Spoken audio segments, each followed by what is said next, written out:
Good afternoon. I think we'll make a start. Many of you know, but I'm Karambod Siddiq, Hackett Professor of Agriculture here and the Director of the UWA Institute of Agriculture. Before we get started, first some housekeeping. In the unlikely event of emergency, exits are located at the front of the auditorium, both left and right-hand side of the venue. The washrooms are at the back, so you can exit via this front door and follow the corridor, run to the left, past the outdoor foyer. If you get lost, let me know. Of course, it is customary for the University of Western Australia to acknowledge that it is situated on Noongar land, that the Noongar people remain the spiritual and cultural custodians of their land and continue to practice their values, languages, beliefs, and knowledge. We will be live tweeting this event, and I invite any fellow tutors, I know many of you are my friends on tweeting, to please join the conversation. Shown on the screen now is the Institute Twitter handle and hashtag to use. I also see many familiar faces, and many of them I send apologies because of the COVID situation, but I would like to especially acknowledge Honourable Colin D. Grussa, MLA, the Nationals Western Australia, Honourable Martin Ulrich, MLC, the Nationals Western Australia, Professor Graham Robertson, former Director General of Agriculture, and also the Emeritus Professor at the Curtin University, Dr. Mark Sweetingham, former Deputy Director General of DPERD, now formerly Department of Ag, Ian Blainley, former MLC or MLA, again Nationals, a number of others are here, which I will acknowledge. But I also have my Industry Advisory Board members, Ben Sudlow, Hayley Norman, Bruce Mullen, Philip Gardner, Rod Birch. Apologies from Terry N. Wright and also from Tress Walmsley, who is supposed to be the MC today. She's not well today. Emeritus Professor Lynn Abbott, Emeritus Professor Graham Martin, Adjunct Professor Neil Turner, and invited speakers, distinguished guests, UWA colleagues, students, ladies and gentlemen. On behalf of the University of Western Australia, I warmly welcome you to the Institute of Agriculture's 2022 Industry Forum. Again, we are very proud that we are ranked 16th in the world. Many people doesn't know that, and again, I would like to emphasize that. First in Australia for agriculture science.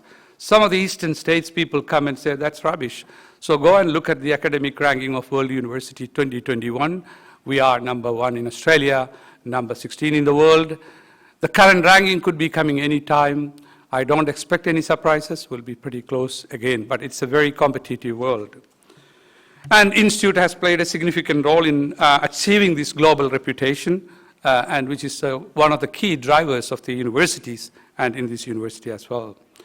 The UWA Institute of Agriculture was re-established in 2007 with a mandate to integrate research, education, training, and communication in agriculture and related areas across the university, and then connect with outside the university. In addition to the existing areas of strength, to build capacity on this multidisciplinary field, you all know that agriculture is not one discipline, it's a mother of all sciences. The Institute has identified 6 research themes in its recent strategic plan. So some of those research themes are sustainable cropping systems, in that banner there, sustainable animal production system, water for food production, food quality and human health, engineering for agriculture, agribusiness ecosystem. And a number of the theme leaders who really manage that are here. So I encourage you to talk to them during coffee and also later on at the sundowner. So these key themes are relevant to the future of agriculture and food industry and natural resource management in Western Australia, but also importantly, globally. So its responsibility is to maintain the number 1 position of UWA agriculture science and related resource management. That's really one of the targets, and we hope we can achieve that for a long period of time. I just wanted to bring your attention. I'm very pleased to announce that the 2021 annual research report will be launched early next month. Well, almost there. This is our 15th annual report. It provides an overview of UWA's agriculture research, development, and training in regional, national, and international settings. It features the incredible achievement of more than 420, in fact 423 peer-reviewed journal articles. It is very important to get that out there because this is a taxpayers funded or the industry funded money. Books and book chapters that the Institute researchers contributed to last year. If you have not already done so, I encourage you to sign up our mailing list via our website to receive a digital copy as soon as it is published. Coming back to the Industry Forum, here is the history since we started. So the Industry Forum is an annual event that is one of the highlights in our calendar. And 2022 marks the 16th consecutive Industry Forum. Over the years, we have explored many topics from new technologies, innovations in agriculture, to national and international shifts in this industry, the many challenges posed by climate change, maximizing opportunities for resilient Western Australian food production system at last year's event. So really, this is important when you suggest topics. Remember, these topics have been covered. All the presentations are on our website. So it's not just we done it, it's available, the slides, and in PDF format.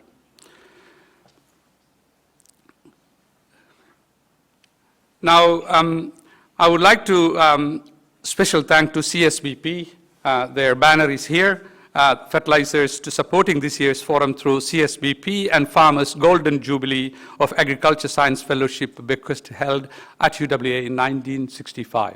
So that funding generates interest, and part of that interest is utilized for this particular program. And thanks again, Ben. Ben is here representing CSBP. Each year, we look at the current and future trends in agriculture industry and bring together Western Australia's leading farmers, and today we have 2 farmers, key industry leaders, and researchers to provide their expert opinion on the topic. The UWA Institute of Agriculture's Industry Advisory Board, chaired by Terry Enright, again apologies from him today, plays a major role in choosing the topic every year. And also choosing the speakers, so we form a small subcommittee which both Rosanna and I sit in that committee, and we work very hard to get up to this stage. It's not easy. I think you will all agree that today's topic is extremely timely. Even before the election, we decided this thing, especially the current government's interest in, renewed interest in India and Indonesia. We have put together an excellent program of experts to explore how we should best navigating in global agriculture marketplace in the Indian Ocean Rim, with a particular emphasis on the countries of India and Indonesia, especially in relation to what has been happening with the Chinese market. Still, Chinese market is very important, but we need to learn how to diversify. I'm sure that Stephen and subsequent speakers will address that. UWA Institute of Institute of Agriculture's Industry Advisory Board plays a critical role in the Institute's strategic direction and interaction with the industry. So it's not a governing board, it really helps us to steer our direction. And I can proudly say that this is the longest standing advisory board within the university. Of course, university has got a senate, and I'm very pleased that it is still functioning with the new members coming as some of the old members retired from the board. The board is made up of farmers, representatives of agriculture industry such as WAMCO, CSIRO, CBH Group, CSBP, Intergrain, Australian Agriculture Consultants, farmers, and the Department of Primary Industries and Regional Development. So we give a focus to largely Western Australia, but then of course CSIRO has got operations Australia-wide. The Industry Advisory Board is an independent advisory board providing advice and support to the university and to the director to enhance the value of institutes to the rural and regional industries through research, training, and development. It also serves as an avenue for the industry to understand work the university does through institute. I think there has been a good two-way education since its establishment. One of these ideas is our annual industry forum.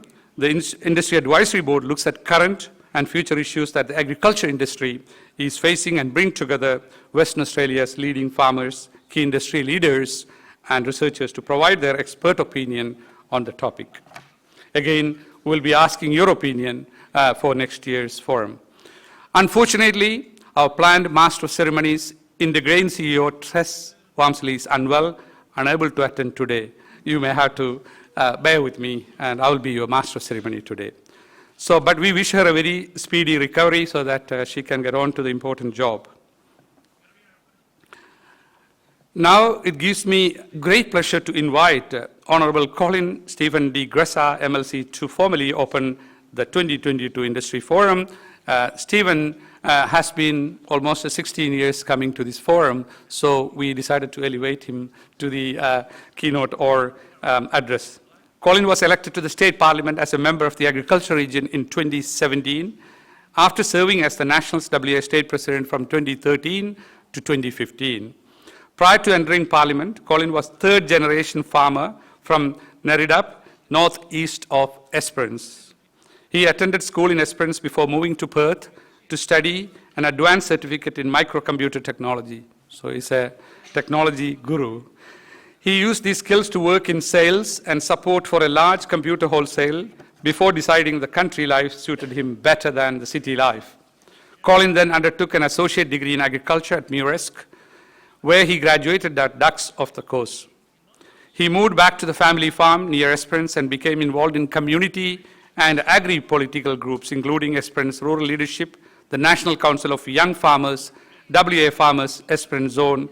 Colin was awarded the Nuffield Scholarship in 2014, I remember that, traveling across the globe learning about agriculture and regional communities while researching how the agriculture industry in other nations interact with consumers and government. He is passionate about making regional communities strong, vibrant, by ensuring they have the services and infrastructure they need. In opposition, Colin is Shadow Minister for Agriculture and Food Fisheries, Ports and Veterans Issue, a pretty hard job with Alana. Please join me in giving a warm welcome to Colin.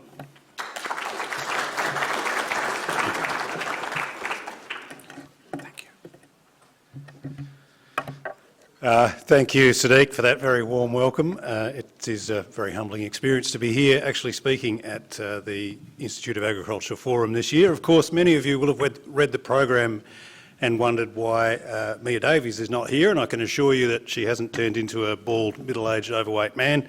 She is, in fact, on the other side of the country, so couldn't be here today, but she does send her best wishes and would love to have been here herself. But before I begin, I'd also like to acknowledge the Whadjuk people of the Noongar Nation on whose land we meet today and take the opportunity to pay my respects to elders past, present and emerging. Also to acknowledge those distinguished guests here today, in particular our speakers, the keynote speaker, Professor Stephen Smith, of course, no stranger to us in Western Australia, Deepak Parikh and Sally Dean, who will join us online, Jules, Alvaro and Brad Wooldridge as well, and of course the many other distinguished guests here, including my colleague, the Honourable Martin Aldridge, MLC, and former colleague, Ian Blaney, who's also joined us here today, and I know Ian's an attender of these events often as well. Thank you to all of you in the audience, of course, for your attendance, because these events couldn't happen without the participation of the great minds that sit in the audience as well. So as I said, it's a very humbling and a great privilege to be here today to open this 16th Annual Industry Forum. And I'm sure, as I am, I'm sure you are looking very much forward to Stephen Smith's keynote address shortly. The panel discussion afterwards is always going to be very interesting and engaging, and the topic that we're discussing today, as Sadiq said, couldn't have been more timely. Navigating the global agricultural marketplace in the Indian Ocean Rim with a spotlight on India and Indonesia. Given the developments that are happening with our near neighbour, of course, it's very appropriate and timely that we have a discussion about those relationships today. The perils that face us on our border in terms of lumpy skin and foot and mouth disease are certainly increasing anxiety levels out there in WA's livestock industry and across the community as well. And the implications potentially for Western Australia on trade and on our community are actually immense. risk levels are elevated, and we know that the threat is not limited to agriculture. And there is great concern in the community, but while there is great concern in the community, it's also important that we maintain a proportionate and appropriate response to the challenge that lies ahead. But at the same time, we still need to continue strengthening our very important relationships with our near neighbours. And if I just diverge for a minute here, of course, we're all very worried about the implications of foot and mouth disease and lumpy skin disease here in Western Australia, but we should also remember that Indonesia is living that right now. And our friends in Indonesia really do need our help. And I think we've got a great deal of knowledge, a wealth of knowledge in this country about managing these diseases. And it is incumbent upon us to make sure we do all we can to help them. Obviously, keeping the disease out of Australia is the best prevention for problems here. So really important that we just strengthen that relationship with Indonesia and make sure we do all we can to help our friends across the ocean out. We do have a very strong record on quarantine and biosecurity here in Australia. And as I said, we do have some of the world's leading minds when it comes to keeping those pests and diseases at bay and in navigating the challenges that come ahead. While we need to recognise the threat, listen to the science, but also be disciplined in implementing whatever response is needed, which brings me, of course, to the value of the forum we're at today. The opportunity to bring together the leading minds from across the sectors in Western Australia and in the audience, of course, to actually have a good discussion about the next generation of food and fibre knowledge and the opportunities that lie ahead for Western Australia. So in what is an ever-shifting global landscape, the opportunity to increase our trade with key partners like India and Indonesia offers a great deal for Western Australia and its many industries. We've got long-standing trade relationships with these nations, and they stand to this day as very important economic partners to our state and friends of Australia and of Western Australia. Indonesia, in fact, is the largest economy in Southeast Asia. I think the GDP is something like $1.1 trillion and a trade relationship with Western Australia that's worth something like $3.5 billion, with primary industries obviously being a significant contributor to that trade relationship. Iron ore and wheat, for example, among the things that we sell across the ocean there. India's economy, since between 2009 and 2019, has more than doubled and is on track to double again by 2035. And that's significant growth, and with that growth obviously is significant opportunity. It's on track also to become the world's largest population, while our trade relationship in terms of Australia has been growing with India over recent years. Our relationship from a Western Australian perspective has actually seen a decline in trade with India. And I think it's important, that's an important reminder to us that our fate, that is Western Australia, is not inexorably linked to that of our nation, and that we need to work hard as a state to develop our own trade relationships and ensure our own state's economic future. Since 2017, of course, India has been WA's greatest source of international students. Now, obviously, in recent years, that's taken a big decline thanks to that annoying pandemic that is still rife in our community. But while that sector has been punished over those years, those are relationships that will continue and that we need to continue to ensure we develop. There's also growing demand for highly skilled professionals, and the relationship many Australian institutions hold with those nations, those skilled labour destinations, leave us well placed to continue to supply the cutting edge and training that is required.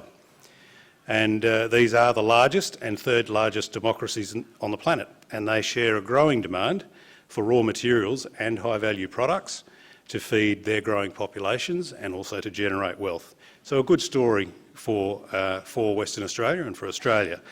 A local success story, as it were, is the Bravo apple. I know the Minister for Agriculture, my sparring partner, I suppose, if you like to call it that, the Honourable Alana McTiernan, loves the Bravo apple, and it is a very good story. It is a very good story about how we've developed something locally in Western Australia, and we're finding doors opening in markets such as Indonesia And of course that should translate to us investing more in developing products that suit those particular markets, that give us opportunities to provide them with the produce they need.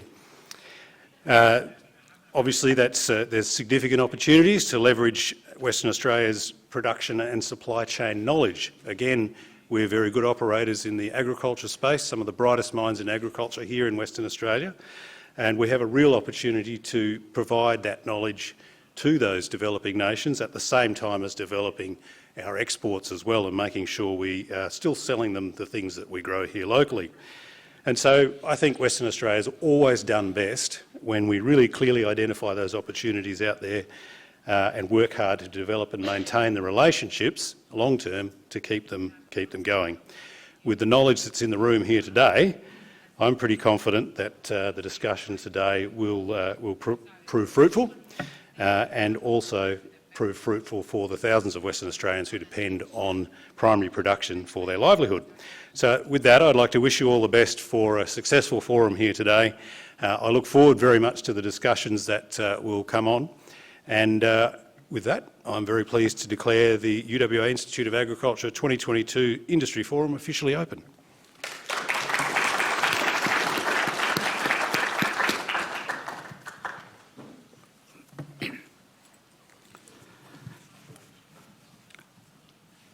Thank you, Colin, for that introductory remarks. Well said. I would now like to introduce our keynote speaker, UWA Professor Stephen Smith. Professor Smith has been a Professor of Public International Law at UWA since 2014. Time flies, Steve. He's currently the Chairman of Arctis, Chairman of Sapien Cyber, Chair of the Advisory Board of the UWA Public Policy Institute, a sister institute of Institute of Agriculture here, a member of the board of the Perth USAsia Center, and member of the board of the LNG Marine Fuel Institute. A very busy man. In fact, he has to rush after this talk to one of the board meetings. Professor Smith was federal member of the Perth for the Australian Labor Party from March 1993 until September 2013. In a distinguished career spanning 20 years in the Australian Federal Parliament, Professor Smith served as the Minister for Defence and prior to that, Minister for Foreign Affairs and Minister for Trade. Following upon his retirement from the Australian Parliament in 2013, Professor Smith was a member of the Ernst & Young Oceania Government and Public Sector Advisory Board, Chair of the Asia Desk, and member of the Advisory Board of the Perth law firm Lavan, and member of the Board of Hockey Australia. Professor Smith completed his Bachelor of Arts and Bachelor of Law at UWA and practiced as a barrister and solicitor in Perth. He completed Master of Law in Public International Law at London University and subsequently lectured and tutored in law in London. Please welcome Professor Stephen Smith.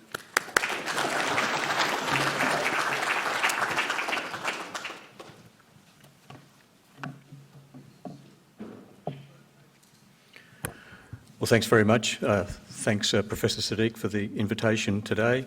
And like the University of Western Australia and the Institute of Agriculture, the UWA Public Policy Institute also, as a practice, acknowledges the traditional owners of the land on which we meet today and pay respect to their elders past, present and future. I'm very pleased to accept Siddique's invitation to address you today. If I could make a university point first, variously over the last X number of years, since 2014, I've had association with the Institute of Agriculture, but more formal association with the Public Policy Institute, the UWA Defence and Security Institute, the Perth USAsia Centre, and the university's newest centre or institute, our International Space Centre. And all of these, I think it works very well for the university to have niche centres or institutes which deal with particular specialties. And one of the most successful of those, indeed, with the Perth USAsia Centre, I think the two most successful, has been the Institute of Agriculture, the longest established, very effective, and it's been a credit to the Institute for the success that it's brought to itself and the university over that 16-year period, and more strength to your arm into the future. But it's been a very good role model, and the work that we do at the Public Policy Institute, the Defence and Security Institute, or the Perth USAsia Centre is along those same lines of specialist expertise, providing the university with a one-stop shop in particular areas. So very pleased to be here as a colleague member of the university's institutes. Your topic is very prescient, navigating the global agricultural marketplace in the Indian Ocean Rim, spotlight on India and Indonesia. And it's the spotlight on India and Indonesia that I enjoy most, because I've tried to have a spotlight on India and Indonesia since I first became Foreign Minister back in 2007.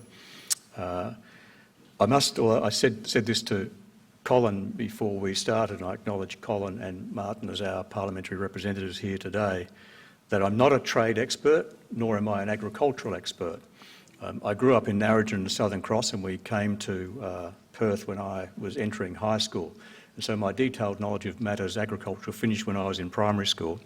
And don't tell the Department of Foreign Affairs and Trade, but my interest in trade agreements has always been what strategic implications will flow as a consequence of doing a trade agreement with another country. And so I'm not the one to be cross-examining on detailed trade or agricultural questions. But I can, I think, set the scene as to where we are strategically and how that can work in the interests of Australian and Western Australian agricultural industry to be even more successful. Since I retired from government and my work at the university and elsewhere has essentially included looking at what are the geostrategic implications which are occurring, which have an impact on Australia. How is the region around us, which we now refer to as the Indo-Pacific, impacting on Australia's security and prosperity? And how, in particular, does India and Indonesia impact on that? If you stand back for the moment, we've worked as a country and as a state very hard over the decades to grow a relationship with India and to grow a relationship with Indonesia. But in both cases, our trade and investment and economic relationship with those two countries is much poorer than it should be. And I think that's widely acknowledged. And I've been saying for a number of years that the single most important thing which Australia can do in terms of its place in the world, its prosperity and its security, is to grow our economic, trade and commercial relationship with India and our economic, trade and commercial and investment relationship with Indonesia to a much higher level. And I think that's now being recognised. If you look at our historic relationship with India, it's been very much a 2020 match rather than a test match. Spurts of activity between our two countries, largely led by, until recently, largely led by Australia seeking to enhance the agreement, but never the longevity of a test match. Never both countries saying, we see that there's an important bilateral relationship here, both security, strategic, economic and investment, which we need to promote. There has been a change in the last couple of years, which has been largely on the Indian side, and I'll come back to that. With Indonesia, we of course have had an important relationship with Indonesia right from the very beginning of an independent Indonesia. We were crucial in supporting Indonesia's movement for independence, and we've been warmly appreciated for that ever since. But I think the reality is, despite some good economic activity with Indonesia, we've been more effective on the strategic and security front than we have been on the economic front. We've got a very good relationship strategically and in the security sense with Indonesia, and that's been forged over a long period of time. There are very many Indonesian military and law enforcement police officers who come to Australia for short or long-term training. The military one, for example, is called Ikahan. And my last visit to Jakarta as Defence Minister, when I spoke to Ikahan, there were 600 people there. And so there's a very significant influence from Australian defence and our defence organisation and our defence force on Indonesia's military, security and defence side of the shop. But both with India and Indonesia, our failure over the decades has been to grow the economic relationship to a point where it's commensurate with the relationship and importance, respectively, between those two countries. Let me just look at our current security and strategic circumstances and put that into a bit of historical context, because this provides for the industry what defence planners would call situational awareness. Of course, if you go back to Australia's historic beginnings, post-European settlement, We were dependent in the first instance on a strong relationship with the United Kingdom for our trade and for our main bilateral relationship. During World War II, that changed to a strong bilateral relationship with the United States. And post-World War II, we've seen Australia's bilateral and regional relationships grow. One thing Australia has been good at is picking the turn in a geopolitical circumstance where we need to attach ourselves to a particular country, a particular region, or a particular multilateral organisation. So, for example, we strongly supported the creation of SEATO, the Southeast Asian Treaty Organisation, the precursor to ASEAN, and Australia was the first dialogue partner for ASEAN because we saw very early in the piece that Southeast Asia, the Southeast Asian Treaty Organisation, and subsequently ASEAN and its pieces of regional architecture would be very important to our prosperity and our security. So we've been very good at what I call picking the turns in strategic circumstances. But back in the day, we were quaintly described as Oceania. There was Europe, the Far East, Eurasia, Oceania, and Oceania was, of course, just one stop short of Antarctica. Much more recently, when you go to the 70s and the 80s, we started to think about things in terms of not the Far East, but North and Northeast Asia, Southeast Asia, ASEAN, India, Pakistan, Sri Lanka, South Asia, and in our own case, we started to regard ourselves as part of the Asia Pacific. And one of the very important junctures in our own journey in history was the recognition that we needed to become part of the Asia Pacific for economic prosperity and security terms. And so we were one of the driving forces in stepping up APEC, the Asia Pacific Economic Forum, from a trade ministers and foreign ministers meeting to a leaders meeting, and that was an important part of the Hawke-Keating government's contribution. More recently, we were very instrumental in persuading the United States that the United States should become part of the part of the East Asia Forum. The East Asia Forum is essentially the ASEAN countries plus 8 other countries, which include Australia, New Zealand, Republic of Korea, Russia, United States, China and Japan. So when you meet at the East Asia Summit, and these days that's a leaders meeting, presidents and prime ministers, foreign ministers and defence ministers, any country in our part of the world who has an influence is in the room at the same time as we are. And in particular, that means China, the United States, Japan, Indonesia, etc., and India. So we've been good at attaching ourselves to bilateral relationships and to pieces of regional architecture.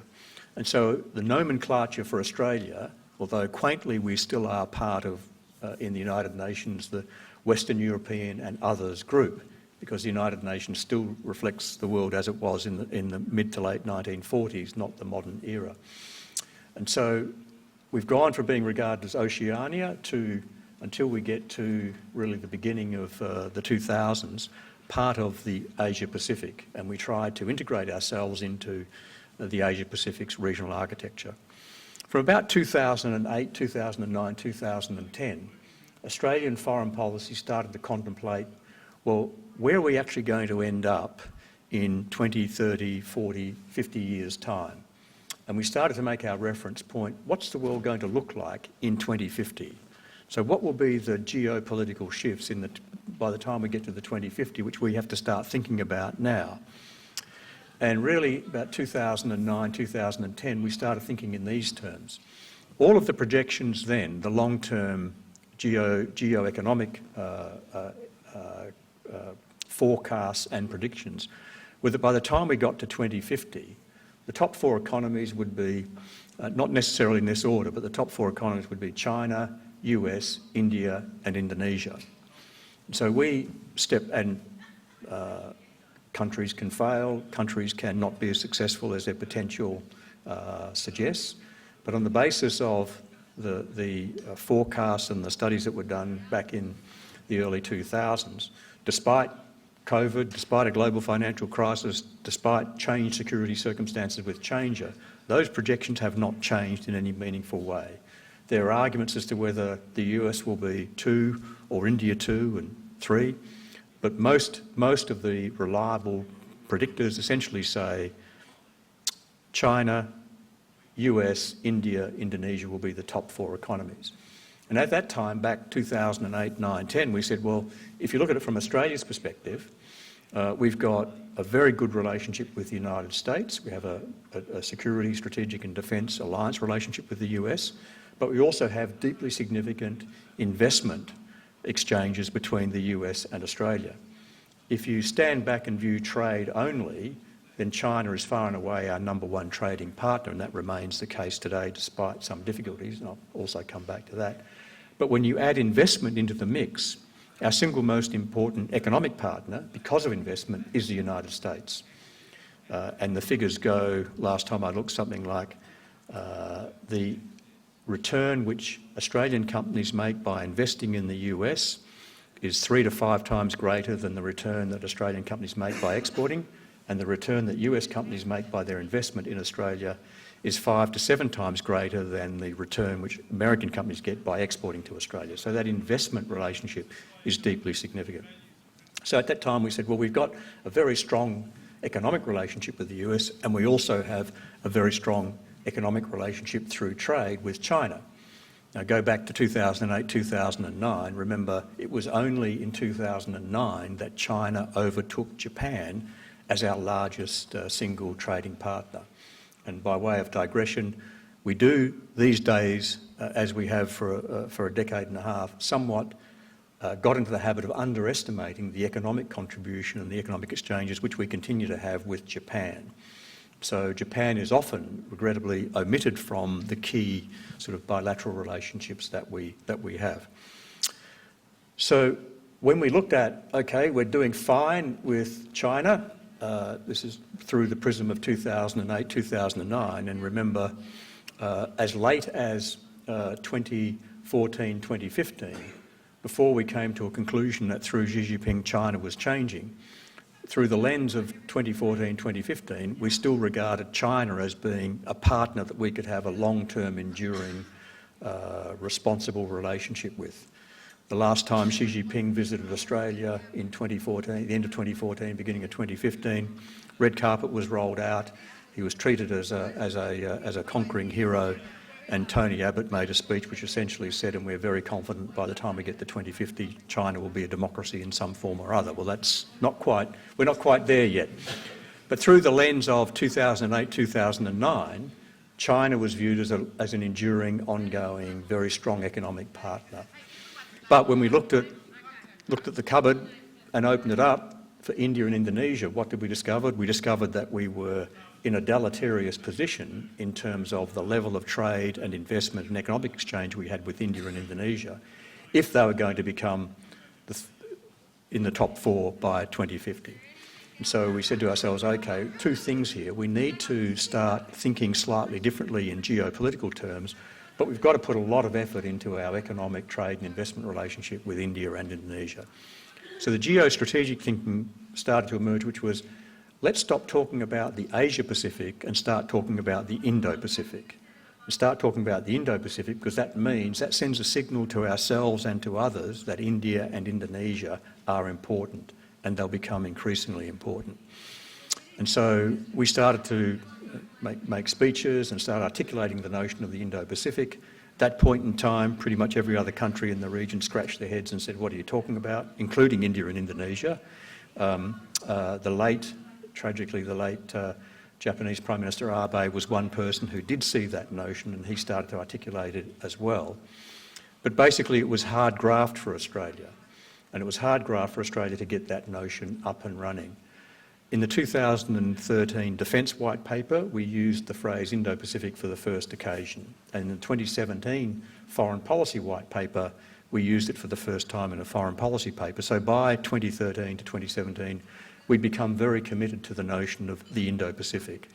And we use the notion of the Indo-Pacific not just to get other countries thinking about the changes that were occurring in our region, but to essentially say to India and Indonesia, you're becoming more important and we want to do more things with you. In India's case, it'll overtake, if it hasn't already, and the most recent Indian population stats aren't out yet, but if it hasn't already overtaken China's population, it will, and it's got a much better age demographic than China does. So India brings with it a lot of virtues which work for Australia: a democracy, same language, respect for contracts and intellectual property, respect for a system of law which we both inherited from the British. But they're going to have a very large population, 1.4 billion thereabouts at the moment, and a much better age demographic than China. So far as Indonesia is concerned, they will quickly become the largest Muslim populated country in the world. They're heading for 350 million population, and they will become not just a regional influence as they are now through ASEAN, but a global influence. And the Indonesians are slowly coming to terms with that. They're very cautious about promoting themselves as a global player outside of the ASEAN context, but in the not too distant future, they'll be sitting there saying to themselves, well, we're actually the fourth largest country in the world, we have significant global cachet. Do we really want to be hamstrung completely by ASEAN unanimity and ASEAN consensus, or do we have our own interests that we need to pursue independently of that? And that'll be a challenge for Indonesia. But by the time we'd come to sort of 2010, thereabouts, we worked out we need to do much more with India and much more with Indonesia. You put that thinking together with the development of our relationship with China and changed Chinese circumstances, and you then see the cause or the influence which saw a change of strategic view from India and other countries. And essentially what changed India's view about it's the need for it to warmly embrace the relationship with Australia had nothing to do with Australia, but everything to do with China.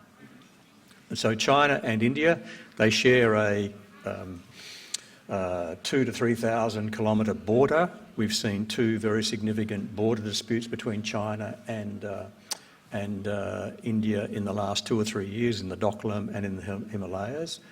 But essentially Xi Jinping becoming premier, people starting to form the conclusion that China under Xi Jinping was changing, that China was not an ongoing responsible international player, but was striking out on its own, being much more assertive, much more aggressive, refusing to comply with decisions of the International Court of Arbitration on the South China Sea, militarising the South China Sea in the face of undertakings and assurances that it wouldn't.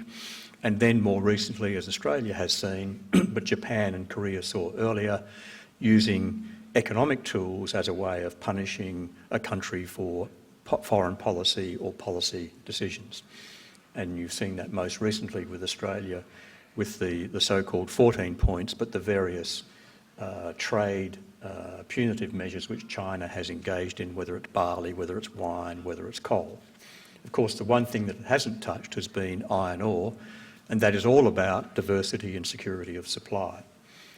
If China at the moment, as it's currently minded, was in a position to source iron ore, more iron ore from Brazil or iron ore from Africa, where it's seeking to develop deposits, then it would have moved, in my view, to also start to clip away at iron ore. You've seen in recent days China indicating that it may or may not move to take more of Australian coal.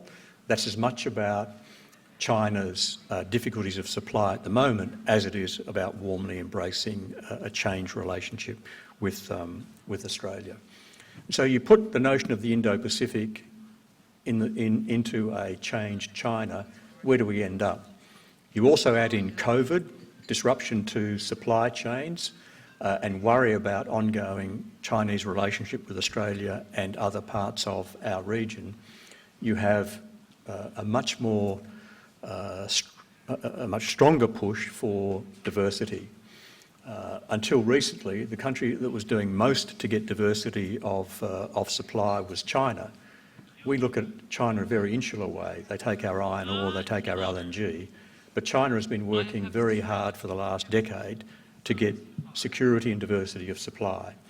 The thing which brought home security and diversity of supply in Australian context was not just China, but the adverse consequences of COVID, where we saw supply chains disrupted. And all of those things now come into a melting pot where Australia is on the lookout for a greater engagement with India, a greater engagement with Indonesia, wanting to have diversity and security of supply chains, but also wanting to provide diversity and security of supply chains to other countries as well. So when the scales of China fell from Indian eyes, that's when India started to embrace a genuine effort at a relationship with China. Now that's gone essentially through the Quad. Again, an Abe suggestion in his first term as Prime Minister, 2007-2008. There was a one-off meeting of junior officials. No one picked it up until the last couple of years, where India, Japan, the United States and Australia became interested in that notion again. So at the moment we see a strategic development in the relationship between India and Australia through the Quad, but also bilaterally. But the Indians have now responded in a way in which they say, we now want to also up the stakes so far as trade is concerned. More than a decade ago, we started free trade arrangement discussions with India, and they fell into the bottomless pit. In the last couple of years, we've seen the signing up of what's called an interim trade agreement with India. And a big Indian delegation was out here at the end of last year, early this year, to essentially say, we've got an interim trade agreement, we want now to move towards a comprehensive economic and commercial agreement. And so the Indians are now starting to embrace the sorts of suggestions from Australia and the sorts of relationships from Australia that they weren't interested in doing in the 2000s, 2010. Indonesia, we've in the last couple of years signed up what we don't call a free trade agreement, but a comprehensive economic partnership with Indonesia, IOA. And so the Indonesians are now also much more interested in trying to evolve an economic partnership. So all of those currents lead Australia and Western Australia and the agricultural industry in a prime position to say, we're now well placed to try and grow our relationships in our industry with India, with Indonesia. Now, it's not going to be easy, and the various steps and strides that we've made with India and Indonesia in terms of trade agreements have been very, baby steps so far as agricultural is concerned. And there'll be more complaints from the agricultural industry about what's not in the interim India agreement and what's not in IOSEPA than what's in. But these things are seen as confidence-building measures of trying to grow the relationship. And in my experience, if you strike upon a business model that works, whether it's for India or Indonesia, the absence or the presence of a free trade agreement or a treaty or a relationship between the two countries doesn't necessarily assist and doesn't necessarily get in the way. So you overlay on that some of our more recent difficult international issues. The Russia-Ukraine war has not just reinforced the notions that the rules of the road, which most countries have complied with and abided by since the end of World War II, are now at risk. So we see, contrary to international law, a terrible invasion of the Ukraine by Russia. And what we've seen as a result of that is now very serious food supply and food chain risks. Now, when the invasion occurred, people looked at the Ukraine and said, well, actually the only long-term interest that Australia has had vis-a-vis Ukraine in any meaningful way has been we're competitors when it comes to the wheat industry. And going back to the old Cold War between the US and the then Soviet Union, there was next to no economic relationship that Australia had with Russia. Now when you look at what I call the small c, small w Cold War, changed competition and changed strategic circumstances between the US and China, the problem that issue causes is that pretty much 150 to 200 countries in the world, their largest trading partner is China. So when it comes to Russia, it's very easy for a country like Australia to say, yep, we're in for financial sanctions, we're in for this or that, because there's no economic relationship. Not quite so easy when it comes to China. But what the Ukraine-Russia the Russian unlawful illegal invasion of Ukraine by Russia has done in terms of your interests is it's thrown a critical lens on food supply chains, on critical food supply and food prices. And I've went to the Shangri-La Dialogue in Singapore recently. President Zelensky gave a presentation by video, and he's a very good, skillful media player and communicator. But I also was invited to sit in on a presentation he gave to an Indonesian think tank a month or so ago. And when he started his presentation to Indonesia, it was nothing about the illegality of the Russian invasion. He spent the first 15 minutes talking about food prices and food crises, because he knew who his audience was. He knew that the most sensitive thing for Indonesia was not food supply, but food prices. And so we've got an opportunity with Indonesia to have a very serious conversation with them about, well, what can we do to help you in terms of the development of your agricultural industry, and what can we do, if anything, to help in terms of food prices? Would our supply help in that? Would us starting to exchange information and expertise that we bring to our agricultural industry, would that help you? And so what the Ukraine-Russia invasion has tipped for the agricultural industry is food prices, food supply, criticality of food. And that also, I think, provides opportunities for Australian industry and Western Australian industry.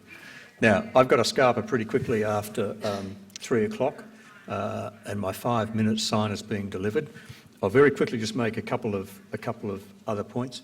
I was very pleased to see Roger Cook lead a substantial delegation to India recently. That's a very good sign from the state government, and I know that was strongly supported by both sides of the state parliament, which is unambiguously a good thing. And a couple of years ago, the state parliament's economic committee did a very extensive study on the trade relationship between Western Australia and India, which was again strongly supported by both sides of the parliament. So there's movement at the state parliament. The new government has made it absolutely clear that it wants to engage, new Commonwealth government's made it clear it wants to engage much more ferociously with both India and Indonesia. So we've seen trips very quickly by the Prime Minister to Indonesia. We've seen the Defence Minister go to India. And so they're all very good signs. And a new government always brings new opportunities for relationships between countries, and as a consequence, new opportunities for industry. Just a final point to reinforce the sensitivity that Indonesia has to food prices. If you look at the Russia-Ukraine dispute, most, inverted commas, developed countries in the world are worried about energy prices. Most undeveloped countries or developing countries in the world are worried about food prices. And so for the agricultural industry, there's an opportunity there. And for both India and Indonesia, one of the things which has an amateur looking outside in that we might be able to bring to bear to their agricultural industries, putting to one side any competition there might be over tariffs or commodities or produce, etc., is, we've become very good at critical mass. We've become very good at logistics, at services, at working out how to do things in a large-scale way. And one of the big debilitating factors for both Indonesia and India's agricultural industries is that they're very small scale, family lots, and that's why it's so hard for the respective governments to make changes related to quotas or tariffs. But there's a lot of expertise that we can bring to bear, which sits outside a competition that we might find in the IA-SEPA agreement, which is about what's our quota for potatoes or carrots or mandarins and the like. So that's Around the World for Sixpence. I'm under my half an hour. It's just gone 3 o'clock, and I'm subject to our moderator, happy to take a question or two if that's of any interest, because I can't hang around for the panel. Yeah, thank you. We'll take 2 or 3 sharp questions to Professor Smith, because he has to go. Just raise your hand and say who you are and ask the question. Agaya is just landed from India, or one of our PhD students. Excellent. He's going to work on heat stress in wheat with me and Dr. Taylor. Yeah, Agaya. So what are your suggestions based on that? Like what should be the next?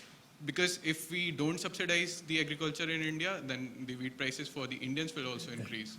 So and this is like a big question for the food crisis, to tackle the food crisis in most of the underdeveloped or poor countries. So what are your suggestions for this? Yeah.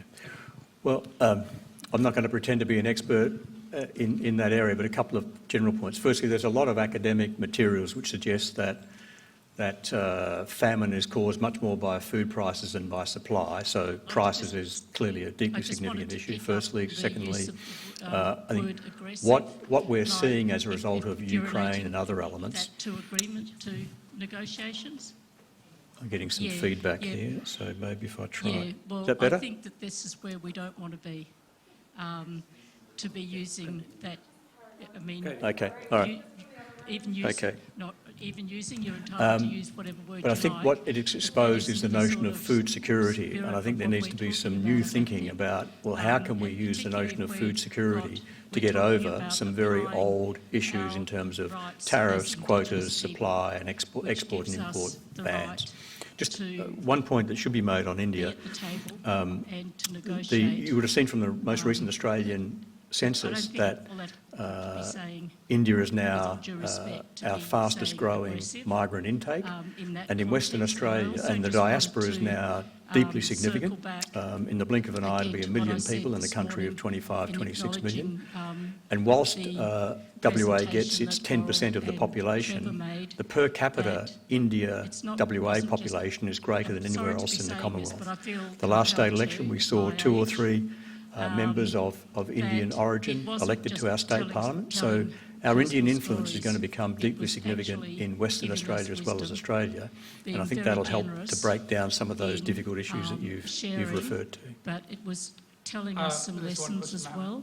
Mehmet Çakır, yeah, thank you very much for your coverage of international trades and etc. Considering that we're building relationship with Indonesia, that's a great move, and I think we would almost assume that Indonesia and Saudi Arabia would have very strong trade relationships. Along those lines, do you see value of building more relationship with Saudi Arabia, for example, particularly encouraging those relationships, more investment in Australia? Because I know for a fact, for example, Saudis invest billions in Turkey, for example. That's my original country. So I would appreciate for your views. Thank you. Yeah, well, Australia has traditionally worked very hard to try and have good trade relationships with the Gulf Cooperation Council, which is essentially the grouping of countries in the Gulf, and Australia these days has a trade and investment representative who covers the sort of Gulf countries, including Saudi Arabia and India.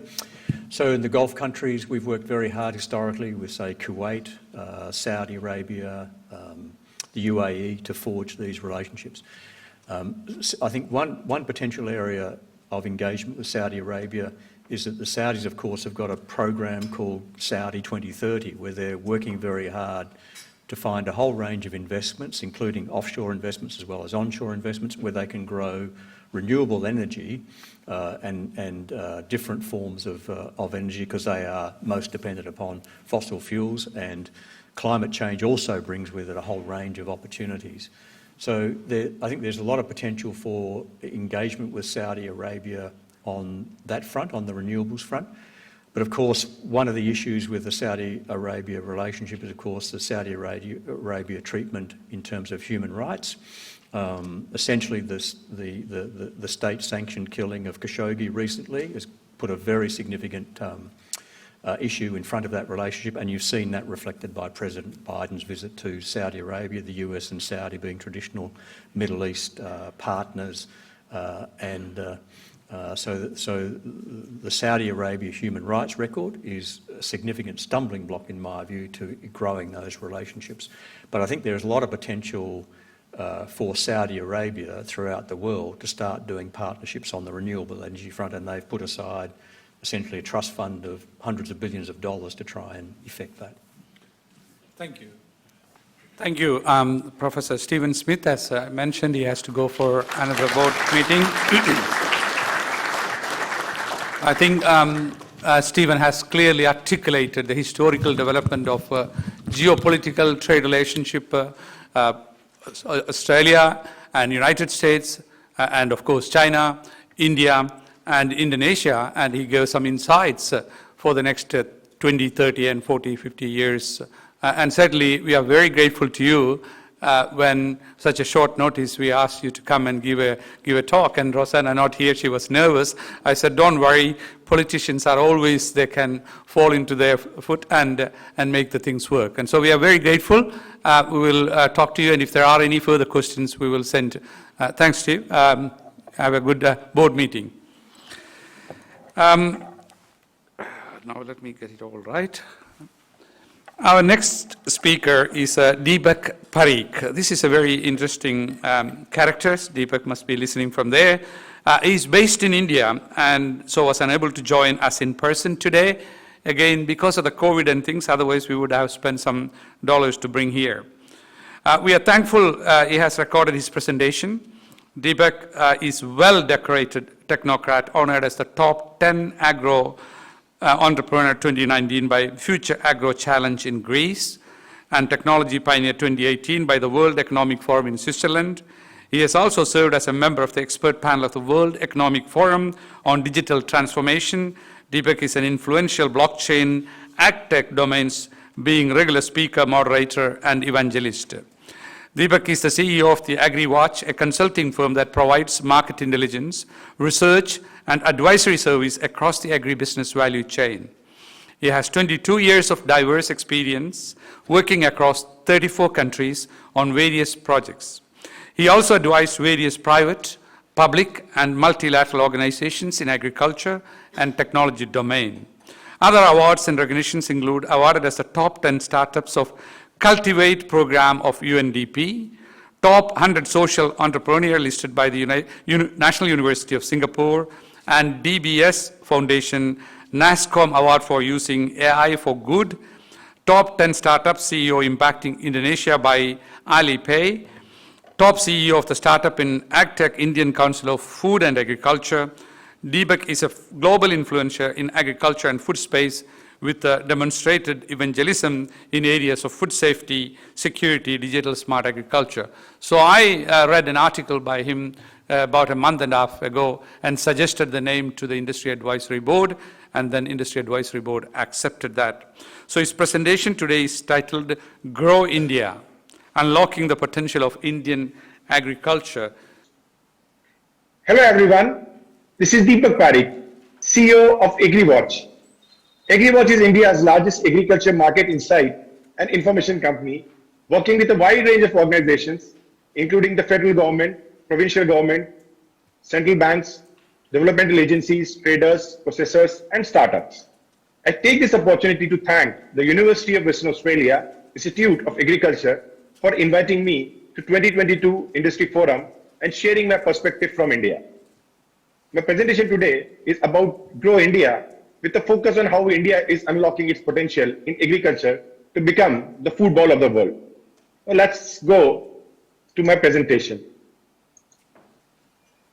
So as the title is Grow India, India while is facing some of the challenges when it comes to its agriculture sector, but still India is taking a lot of steps to become the food bowl of the world. With roughly 150 million hectares of land to be cultivated for agriculture, India can surely achieve what it deserves. And this is what we'll be talking about, how India is unlocking its true potential and trying to feed the world. So let's understand first of all, why Indian food system needs a fundamental transformation. India needs to feed roughly 1.4 billion people, out of which 800 million of them have serious food security challenges. We have 130 million farming households in India who depend solely on farming. 20% of them live below the poverty line of $1.9. This is twice the national average. At the same time, India produces 600 million tons of agriculture produce, having $410 billion value. While we export $50 billion worth of agriculture produce, we also import $30 billion worth of agriculture produce. One of the reasons why we have low exports in India is because we have to feed a large number of people back home within India. At the same time, our productivity in majority of the crop is also pretty low because of various reasons, which include inefficiency in agriculture value chain, which include not adoption of good agriculture practices, which includes decision made of assumption, not on facts and data. And that is what we are trying to overcome by using digitization of agriculture and move towards era of precision agriculture. You'll be happy to note that India is a digital nation. We have among the cheapest and fastest internet in the world. A 1 gig of internet in India costs less than $1, that is $0.68 per gigabytes. The speed of Indian internet when it's mobile is roughly 14 megabytes, and when it is fixed is as high as 50 megabytes. Today, 658 million internet users are there in India and 1.14 billion mobile connections. Out of this 658 million, you'll be again happy to note that nearly 60% of them happens to be in rural area. We had our own challenges. In 1990s, we were a country which was using plows and buffaloes for farming. In 1960s, we adopted Green Revolution, which increased our productivity to a certain extent. Then in 90s, we experimented with GMO revolution, and from 2008 onwards, we are seeing a mechanization revolution in India. Today, we are entering an era of digital revolution in agriculture. However, this has led to a lot of confusion among the farmers. While drones, sensors, satellites, and weather stations can give a lot of data, but the missing piece is the insight. A farmer is more confused today than ever what to do with this data. This is where data-driven decision-making in agriculture is what India is aspiring towards, and we are working very successfully in this segment. Going forward, you'll find our farmers will be using all these complex technologies to be able to get actionable insight of what needs to be done tomorrow. Second beautiful area emerging out of India is where we are having a substantial number of players getting into vertical farming. This is to feed urban people. The technologies like hydroponics, aeroponics, aquaponics are not just jargons now, but live projects in India. And third very important piece which India is doing is many states in India have started working on natural farming, or what we call organic farming. And that is also picking up very fast. Now let's understand a little bit about India's agriculture economy. So agriculture GDP in India has generally been going up and then going down and going up. So in 2011, we reached a peak of 7.9% growth year-on-year basis. But soon after that, because of various reasons, including some of the changes on ground, including in policy, including in execution of various projects, we saw that by 2014, our agriculture GDP growth was in negative of 0.22%. However, we picked it from there, and again, in 2016, we were growing at 6.27%, again falling to 2.9% by 2018. Now you'll find that all these ups and downs are predominantly driven extensively by the government policy making. Indian agriculture depends heavily on government policies. But from 2018 onwards, we are seeing a very steady policy which has led to India's agriculture GDP growing at 4.10% today from 2.90% which it was in 2018. We are expecting by 2025 Indian agriculture GDP growth rate would be 5% on year-to-year basis. When we understand the agriculture economy of India, it is very pertinent to note that share of agriculture in GDP in India has been consistently falling. In 1951, roughly 50% of India's GDP was dependent on agriculture, which fell up to 14% in 2011. And from there onward, we are seeing a substantial, slow and steady rise of share of agriculture in the GDP of nation. We are currently at around 16.7%, and we expect by 2025, the agriculture share in India GDP would be as high as 18%. Now, one of the reasons of Indian agriculture sector not able to perform to its potential is that in India, the substantial operational holding is with marginal small farmers. In fact, roughly 85% of Indian operational holdings in number is owned by marginal small farmers. Similarly, when it comes to area, roughly 50% of area of Indian farmlands are owned by marginal small farmers. Now, when we see the status of operational holding, the marginal farmers generally have average holding of 0.38 hectares, small 1.42 hectares, medium 3.90 hectares, and large farmers 17.37 hectares. Now that makes implementation of various technologies, where it is digital technology or mechanization, has always been challenged in India because of the economical viability of the same in small land holding. However, when you see irrigation, overall India is having 50% of its land used in agriculture irrigated. Here, because of government policies and focus, the marginal small farmers are having higher percentage of their land irrigated, roughly 56% for marginal farmers and 47% for small farmers. While as their incentives are not there for medium and large farmers, they are having 46%, 42% of their land irrigated. Another challenge with Indian agriculture ecosystem is the percentage of farm workforce out of total workforce has been declining. From as high as 69% in 1951, today it is less than 50% when it's about 2019. This means a lot of farmers or workers involved in farming is getting out of farming. While this is not a challenge just for India, across the world you will find that the total contribution of agriculture in workforce is continuously diminishing.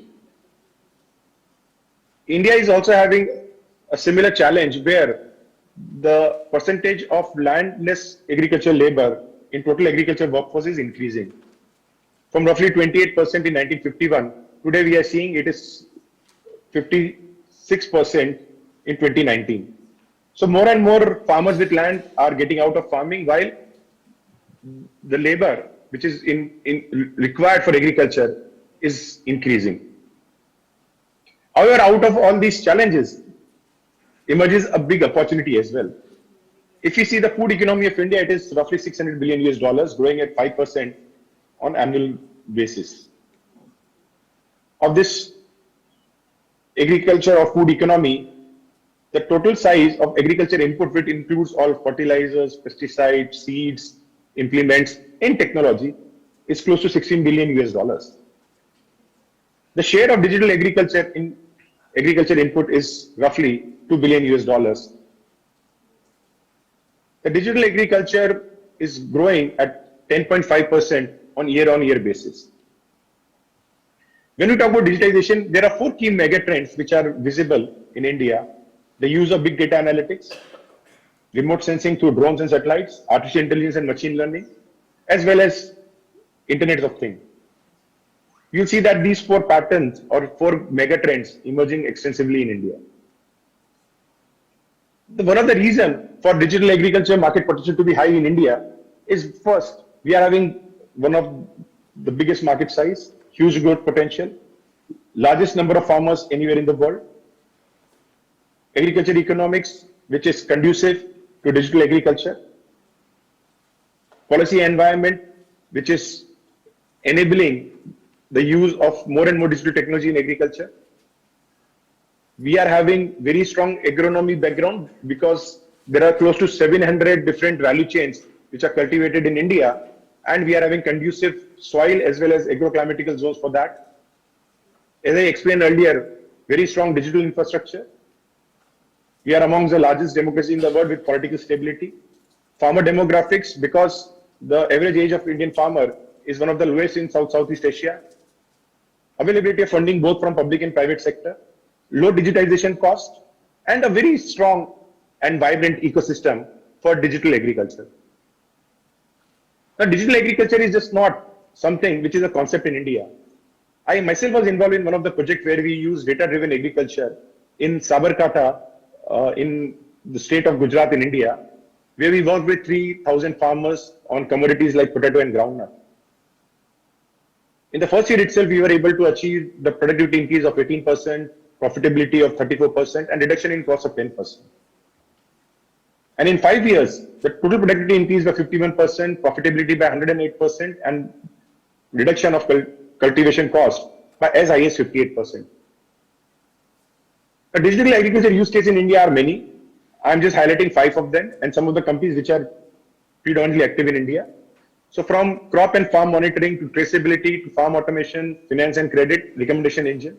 Some of the top tech or digital agriculture companies in India happens to be Cropin, Samunati, Stalab, Saksure, TraceX, AgroStar.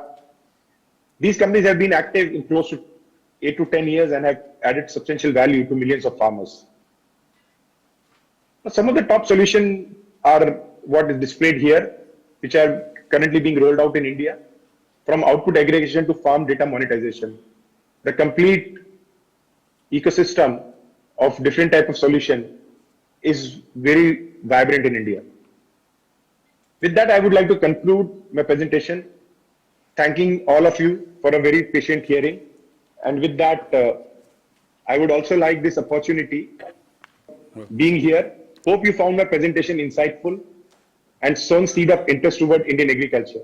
I believe this can lead to engagement between stakeholders of agriculture ecosystem in India and Australia. So see you in panel discussion. Thank you. So thank you, Deepak, and hopefully we will see you at the panel discussion. Again, I think he has really articulated a very gross summary of Indian agriculture, particularly what we knew about Indian agriculture in the 50s, now how that has moved and how the digitalization has taken place. Biggest market, a lot of the products are consumed in India. And I was told recently that 22 million tons of rice, particularly basmati rice, has been exported from India. There are debates about it, you know, the ethics of it, the consumption of the water to produce that rice, subsidy given as one of the participants mentioned, the government subsidy and so on. But nevertheless, 22 million tons of rice was exported recently when there is a food shortage in the world. So now I'm pleased to introduce our next speaker, Jules Alvaro. Jules is the director of the broadacre, predominantly cropping business in Nukanning in the Shire of Meriden in Western Australia. Jules has also been involved in off-farm industry roles since 2015, including serving as the member of the GRDC Western Region panel since 2015, being a non-executive director on the boards of Partners in Grain, now called Rural Edge, Agriculture Women, Wheat Belt East, and is currently on the Murrisk Institute of Agriculture Advisory Committee. Jules is also alumni of Leadership's WA Signature Leadership Program. She is a graduate of the Australian Institute of Company of Directors and has completed a General Manager program at the Australian Graduate School of Management at the University of New South Wales Business School. Once again, we thank you. She will be exploring our topic from her perspective as a broadacre farmer. Please welcome Jules.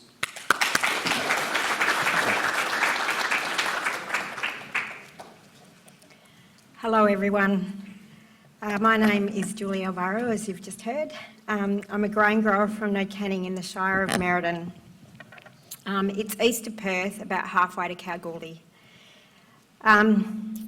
I am bringing you back, I guess, to grassroots farming and a bit of history about the area that I'm from before I talk about the subject. So I just was unsure of who was going to be in the audience and how much interaction you had had with growers. So initially I've been through some of the history books, and I have found a map that was made in 1939, so 83 years ago.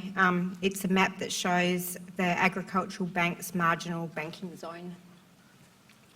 So this was a map drawn up in 1939 with no GPS or computer technology, and from what I can see, they had it pretty much right rainfall-wise. What they didn't have was their technology to oversee where the area's grain production would be 40 to 83 years later. I also think the map shows how far we've come in the land use, and land use has significantly changed and moved to a continuous cropping rotation. Before that, it was predominantly sheep. I was brought up on a farm at Bonnie Rock. I had no idea that we were in a marginal banking zone. My parents had a traditional cropping wheat-sheep rotation with an intensive piggery on the side. My great-grandfather used to drive sheep through our new Bonnie Rock property to Mount Jackson Station from his farm south of Muckamboodin.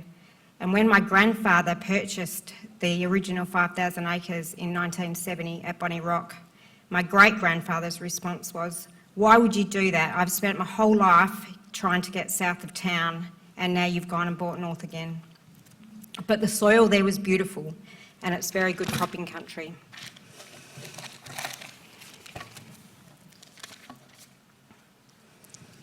So this second slide shows, it still has the marginal banking area on it, but it's got where I've marked in red where my farm is now, that I married into a farming family just near Burracoppin.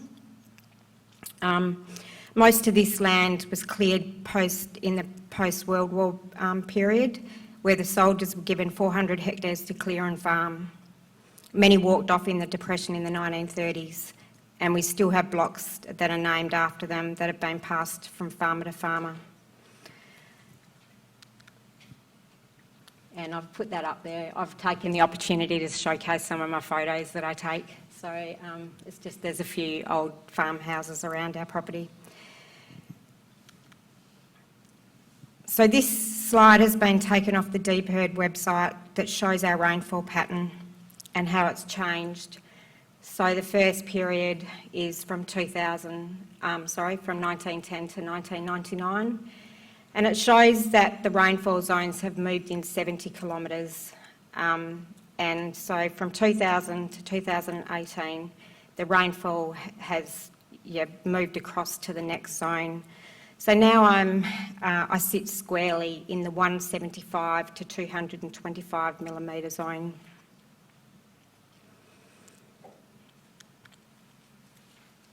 So despite drying climate, our 5 to 10 year average yields have not diminished, but they have not increased either. We now have more variable seasons where we are getting amazing yields in the average to above average rainfall years, but we are feeling the effects of severe droughts and frosts, meaning our averages are staying the same. Farming in our area requires meticulous attention to soil moisture, so no amount of rainfall goes unused during the seasons. We are now cropping earlier as our seasons are finishing in August instead of September, and we are trying to beat the spring heat at the end when our grains are flowering. And that puts us, unfortunately, at the risk of being frosted.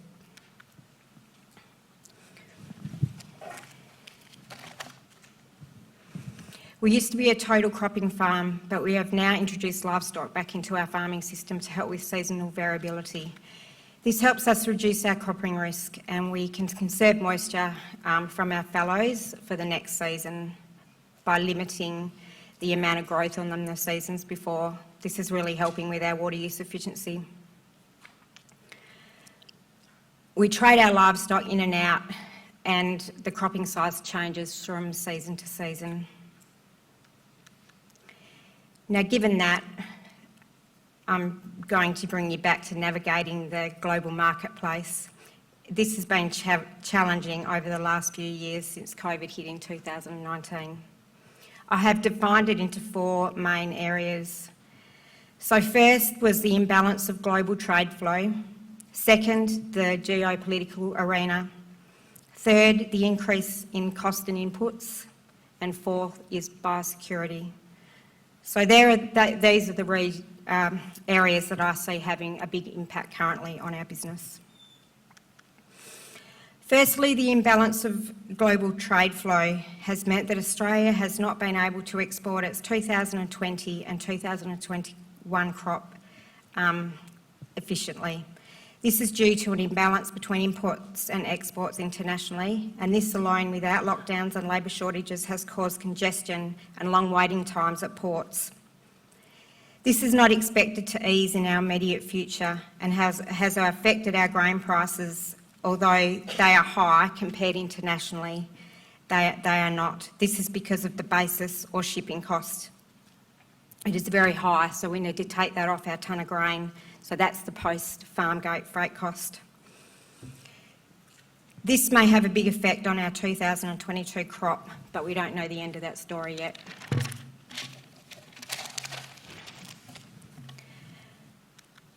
Secondly, the geopolitical arena.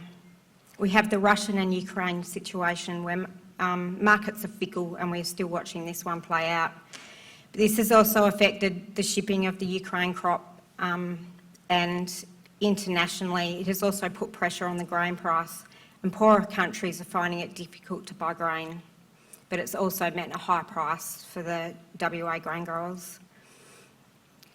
Australia's relationship with China. This had a direct impact in the season of 2021. It affected our barley with a large tariff being put on it. Our relationship with India has provided a new opportunity. The price has not fallen to below our cost of production, meaning the barley is still a very viable crop for us to grow.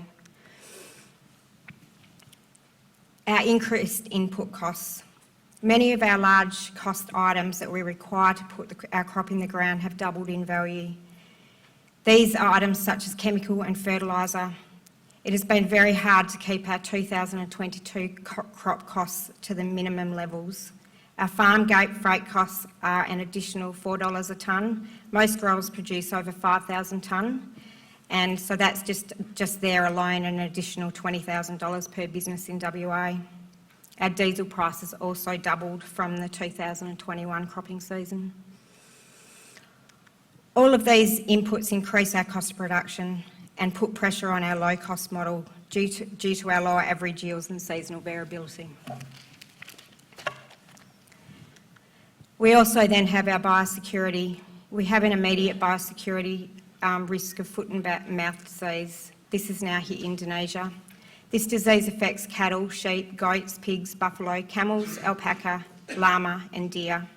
This could have a huge impact on Australian agriculture. Besides the emotional impact of farmers potentially having to destroy their own animals, there are also social licence implications. There's perception on social media to ag in Australia is at risk. We don't want to see sick animals being put out and perceived that we're not looking after our stock properly. It could be very damaging. There's also the cost of our reduced income and jobs for those in the livestock industry and wider industry at large. The cost of meat in our supermarket level is also very high at the moment, and the cost to the consumer of meat on the shelf will be astronomical. This has the potential to enter Australia through illegal importation of meat or dairy products, and also through people from popular holiday destinations with the virus on their footwear or equipment. Australia needs to be responsible and vigilant and take our own responsibility for importing into the country seriously. There's also the other countries close to Indonesia are also at risk of having foot and mouth imported as well. There are many threats coming in also from container imports, so biosecurity at the moment is incredibly important.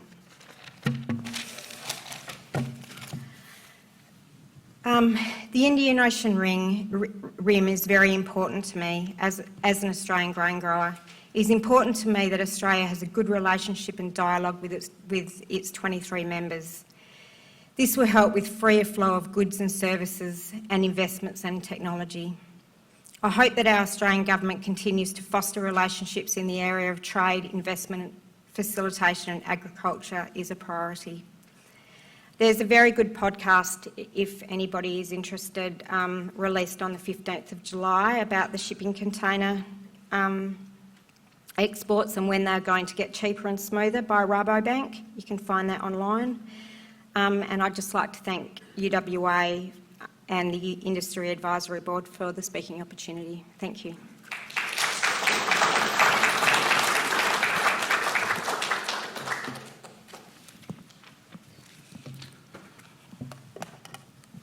Thank you, Jules, and we'll have opportunity to ask questions at the panel discussion.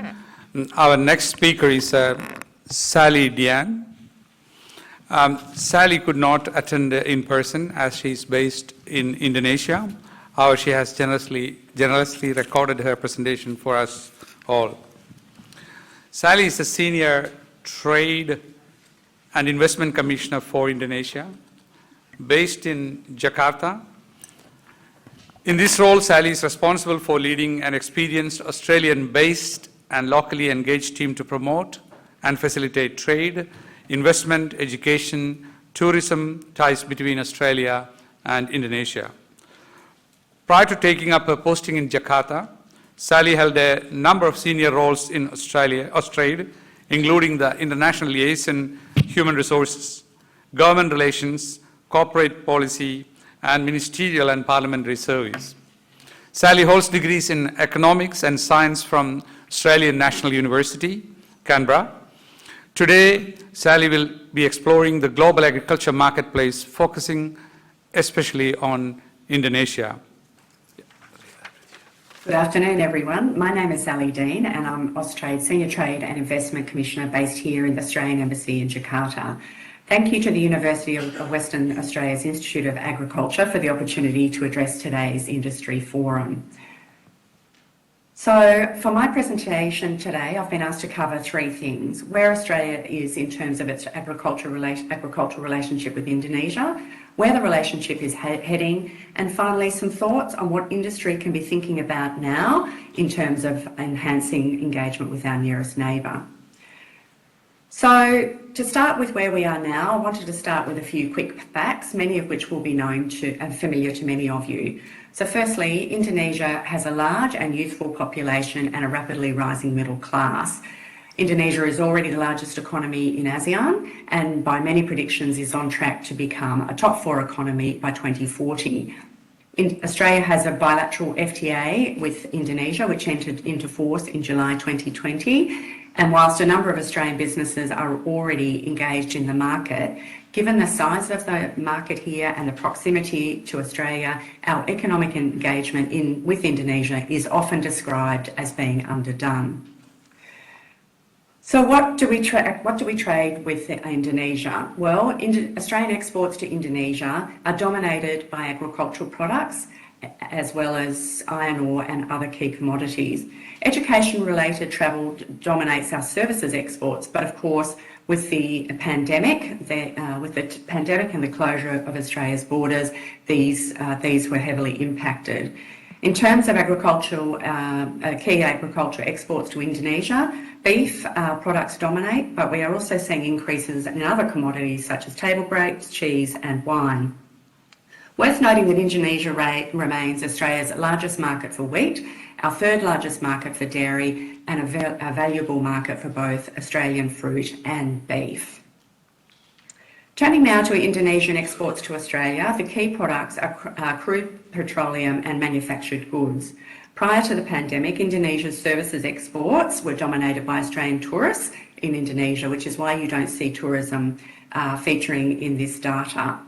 Of course, with the reopening of international borders, we can expect to see tourism exports rebound and feature in future data sets.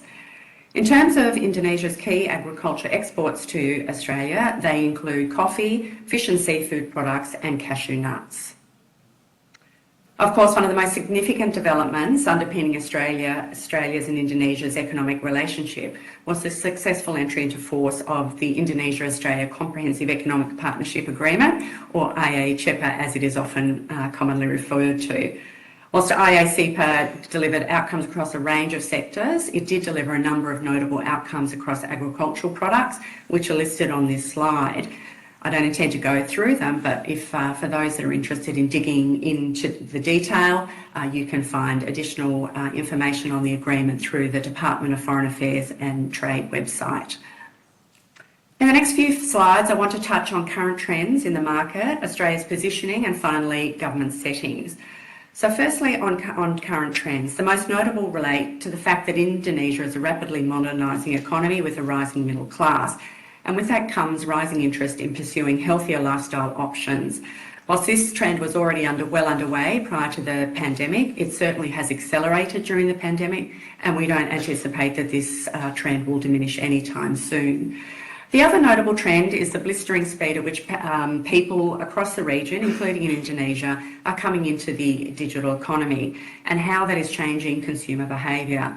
Living in Jakarta, I can order just about anything online and have it delivered within a matter of hours, and it is actually quite remarkable. In terms of Australia's positioning in the market, we would characterise it as being solid but somewhat limited to key products, including beef and some other agricultural products such as citrus and Australian cherries, both of which enjoy specific recognition for quality. Giving someone Tasmanian cherries at the end of Ramadan, for example, is not uncommon for wealthy Indonesians and expats.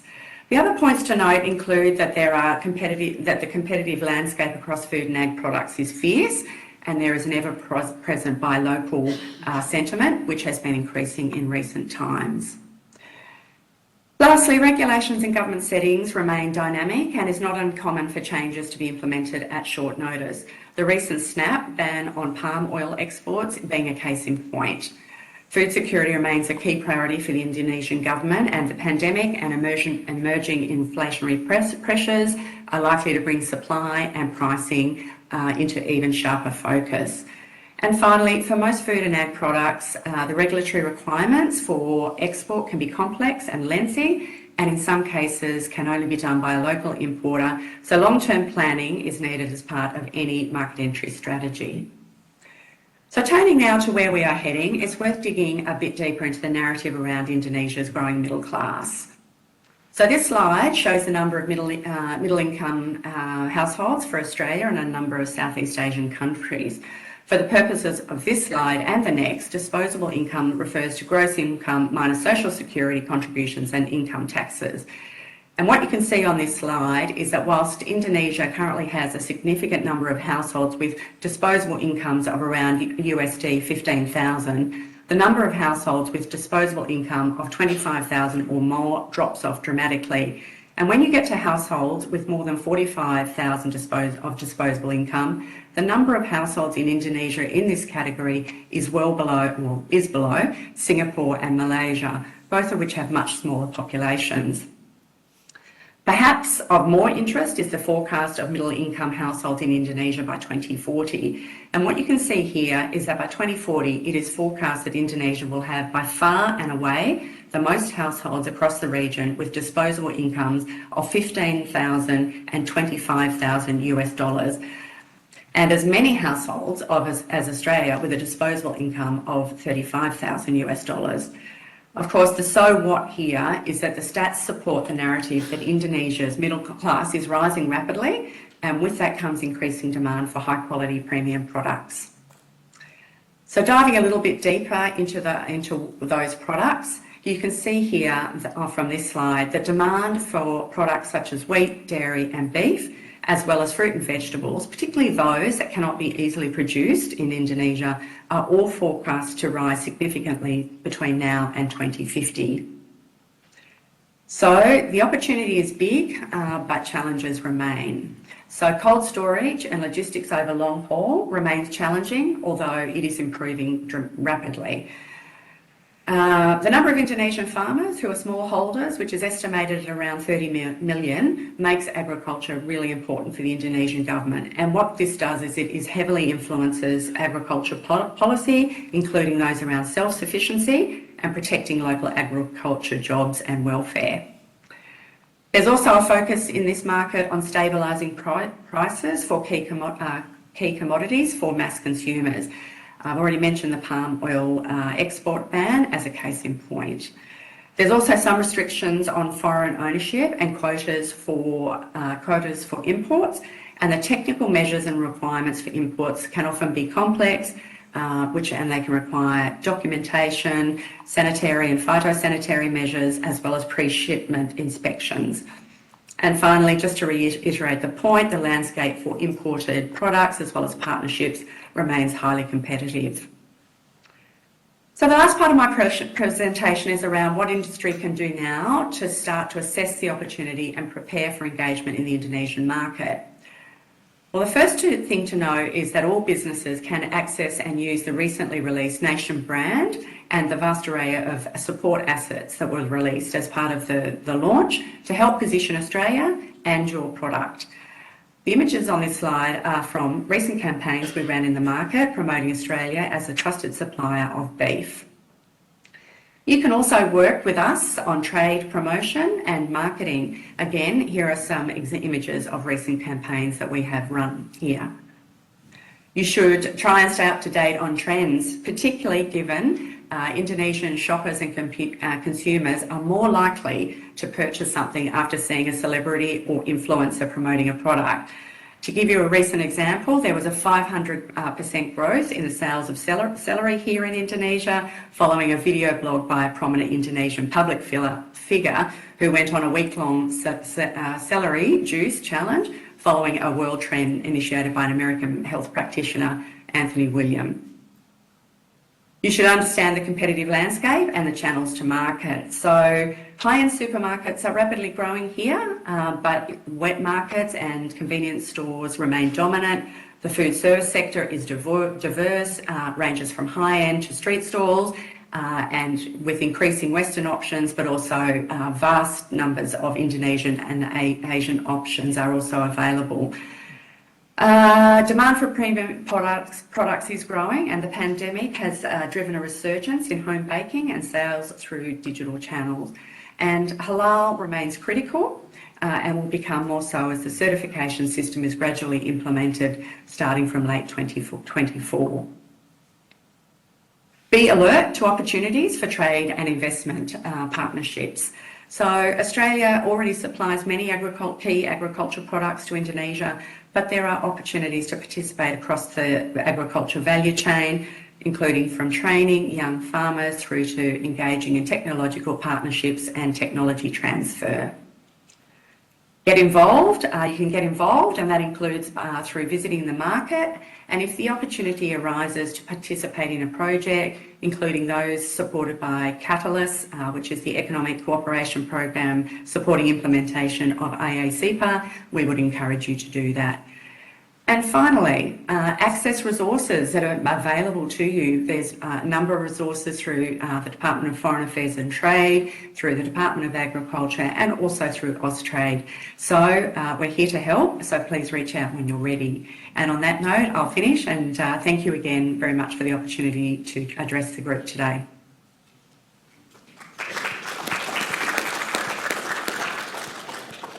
Once again, I would like to thank Sally for that very neat, comprehensive presentation. She showed about the demographics of Indonesia, how the middle class income is going to rise, the demand and appetite for quality products, particularly from Australia. One thing which is very clear that Indonesia being a tropical country, number of the temperate and subtropical products cannot be produced there, so they have to import from Australia and elsewhere. So our final speaker this afternoon is Brad Woolridge. Brad and Tracy Woolridge run mixed farms at Arthur River and 250 kilometers south at Calgon on the south coast. They run a composite sheep flock, crop barley, lupins, canola, and oats.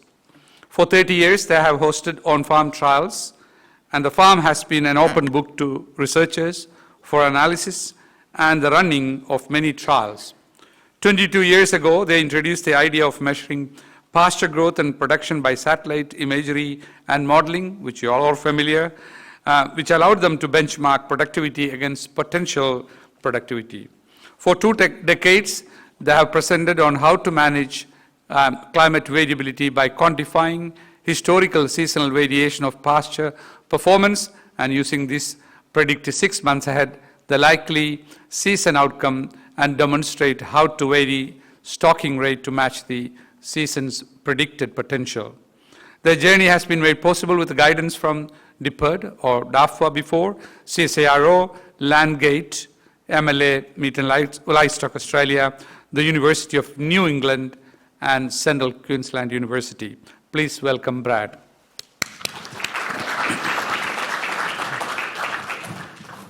Thank you very much. Tracy's unable to be here today. One of us had to do some work and she got the short straw. So you've got to put up with me. Okay, Warrior Island Church Lane Farm. Geez, this is a really tough topic, isn't it? I know nothing about export and my initial response was I'm the wrong guy for the gig. But buckle up, we're going to have a pretty controversial ride, I hope, and question time should be interesting. Okay, these are the two properties we run. The top one is Albany, 30% remnant veg. The bottom one's Arthur River, again 30% rem veg. 700 acres of conserved remnant vegetation and habitat, much the same as it was 200 years ago. It really hasn't changed that much. It hosts a wide variety of animals and birds, 3 types of bird we still aren't able to identify. It's just a really great place to be. We have been doing carbon audits since they became a thing with CSIRO. Look, the red in there is methane, and some great work I think being done by UWA on feed additives to reduce methane gas, and some interesting work being done by in New Zealand to look at the effect of methane as a short-term cyclic gas, and maybe when that comes into effect we're going to be quite carbon credit. Quite neutral. It's interesting that the 700 acres of remnant veg on our farm doesn't count as a carbon credit because that was taken for your advantage to fill Kyoto. The 50,000 trees we planted don't count either, but we do get some credit for other things. So are these two things, I mean the banks out of Europe tell us these are really important, but are they important when we deal in the Pacific Rim? I'm not entirely sure that they are. Managing climate variability, the bars are the pasture production year on year, demonstrated by the change in the weather. The dotted line is the one to look at. That is water use efficiency of rain-fed pasture. It's doubled in 20 years, twice as efficient as we used to be. And that's really important as we have to produce more calories to feed the world. And really important if we're going into trade that we can continue to sustain productive output. It's no use signing up with a trade deal with someone and not being able to fill your market. You don't read that in the media because it's not really a story. Okay, so I wanted something to challenge you with, and I think this is where farmers are at, the ones I've talked to lately. And the big challenge for us is social media. And it seems to be very agenda driven. See the farmer there's wondering what the hell's happened to control. And they're leading science. And I think they're leading the wrong way. And this is a big concern to all the farmers I spoke to. So what's trade? Trade essentially is where you have a comparative advantage in the production of something and you can export that to someone who has a comparative advantage in the production of something else. So if you have a look at yourself, your shoes, your trousers, your clothes, your phone are probably all produced overseas by companies who need food, such as India and Indonesia. And we increasingly exchange that food in return for those goods. So food has become a very important part of a two-way trade. This is something you don't see in the media. This is one of 4 live sheep and cattle trade boats operating out of Australia. Built for stability control, it changes the air every 30 minutes. It's a fantastic bit of gear. And I would go in that any day of the week before you could drag me into one of those big floating cesspools that they advertise for holidays. Because I think the mortality rate on that is actually lower than it is on one of those floating barges. This is an incredibly important trade into Indonesia. The live trade there, it takes tropical cattle out of our north, puts them into feedlots in Indonesia where they can provide food stability for their people. Incredibly important. What you cannot do as a trading country is to, for the sake of votes, cancel the live trade in Indonesia. What a colossal mistake that was. That destroys Australia's credibility as a trading nation and should never have happened. We can't do that. We cannot play that game if we're going to trade. The live sheep trade out of WA. Look, Australia takes 5% of the global live trade, and it leads the way in this sort of technology.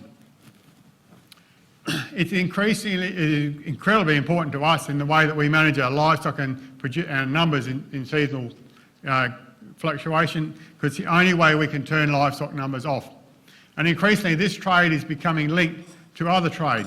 Kuwait, for example, takes $100 million worth of live trade, but it takes $260 million worth of other trade from Australia. It's like going to the supermarket, you buy your meat, I'll get some veg while I'm here, and something else, and a bit of that, and I'll put the package together. And they've said that if we cancel the live trade out of Freo, forget the rest of it. We're not taking the rest, we'll go somewhere else.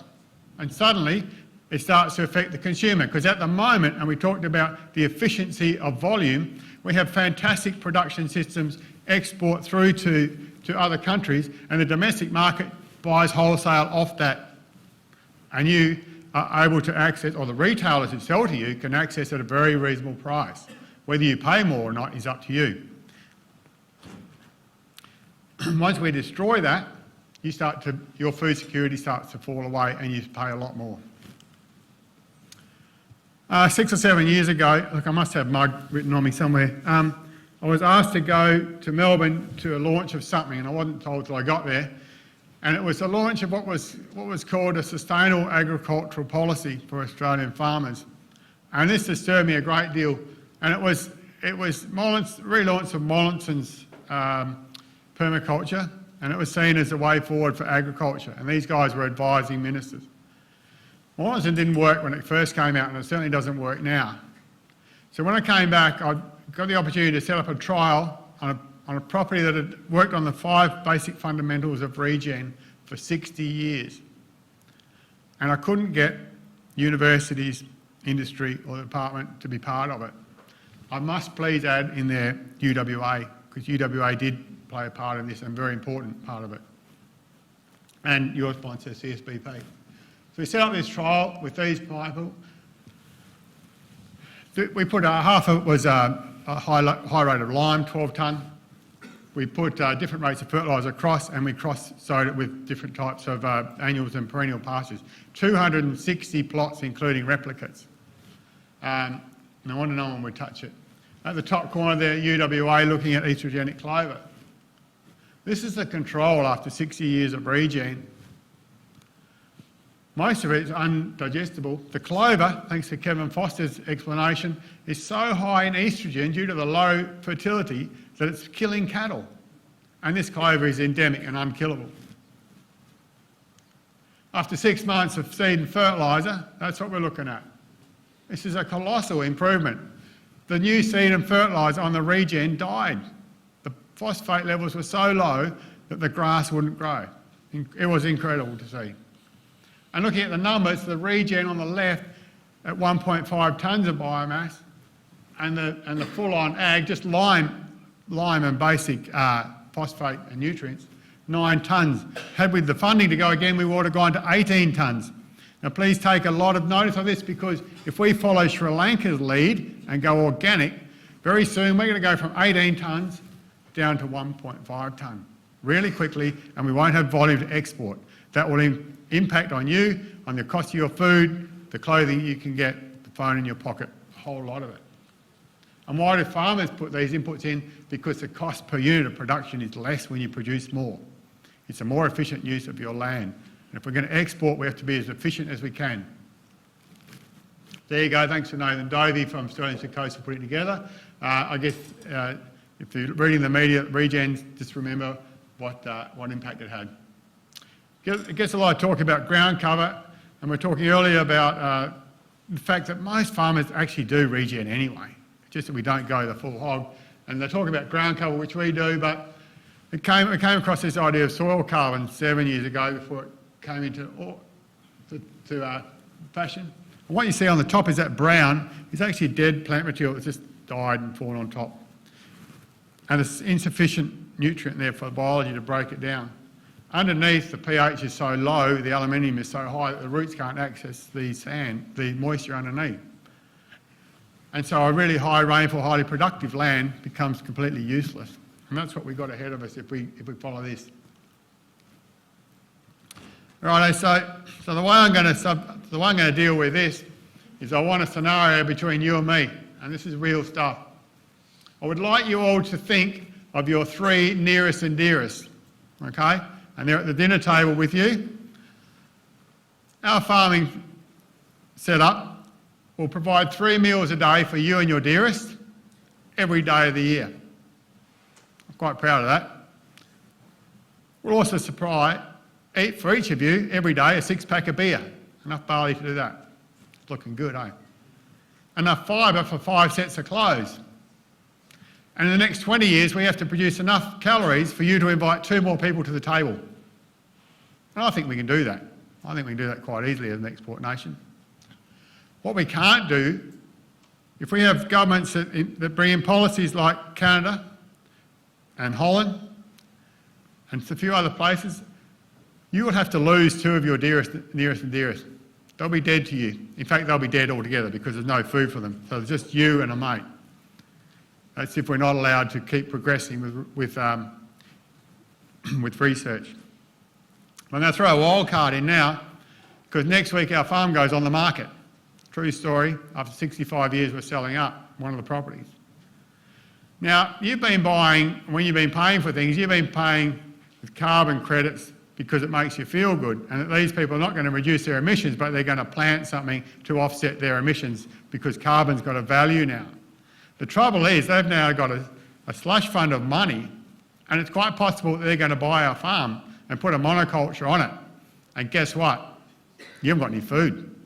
And all the other farmers are all tied up with people, and there's no more food. So the question for the audience is, luckily we've got the remnant veg, and it's got enough calories, I worked out, for one of you, for a year. Not sustainable, but for one. So I want to know who's going to be the lucky one and how you're going to pick that out. The good, of course, you could all scramble down there and just eat everything and be out in a couple of days. And this is probably what's going to happen around the world if we go down this path. Because what will happen is the local, whatever is indigenous to the animals, or the protein, will get eaten.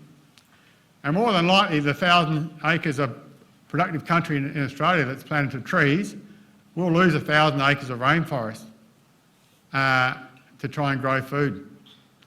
So just be really, really careful, if you would, about where we're going with this whole carbon and this whole trees versus food. 5 minutes, we're going to nail it easy. And this is fairly graphic, but I'd like, as a farmers, we don't have a voice anymore. We try, but I'm going to put it to you, please, have a think about where we're heading with social media, about where we have an ability to feed the world and trade into the world markets. Because we could go the way left and be led over the cliff, but I'd rather we stayed on track on the right there and continue to be able to feed the world as a reliable trading partner. Thank you very much.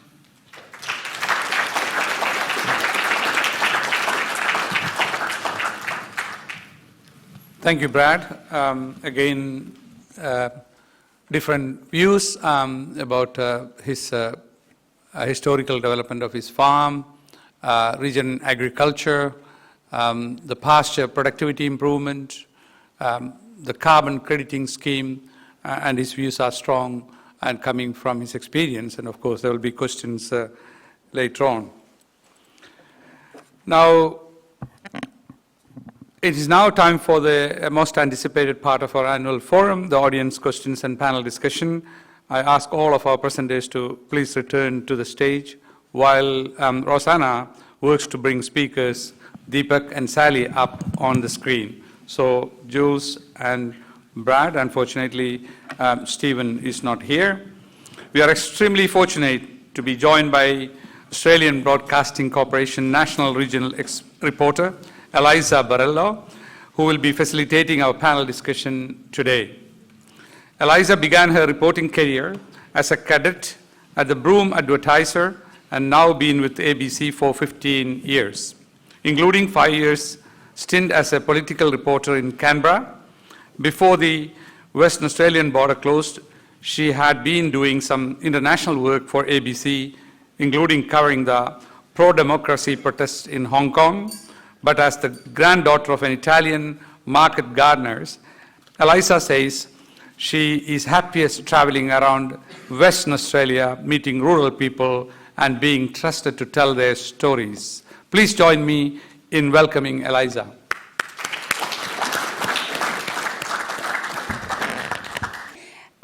And so that we get the most out of this, I was hoping that we could have a few rules. So we're not after comments. If you've got a comment, great, please come to the Sundowner, which is on just after this.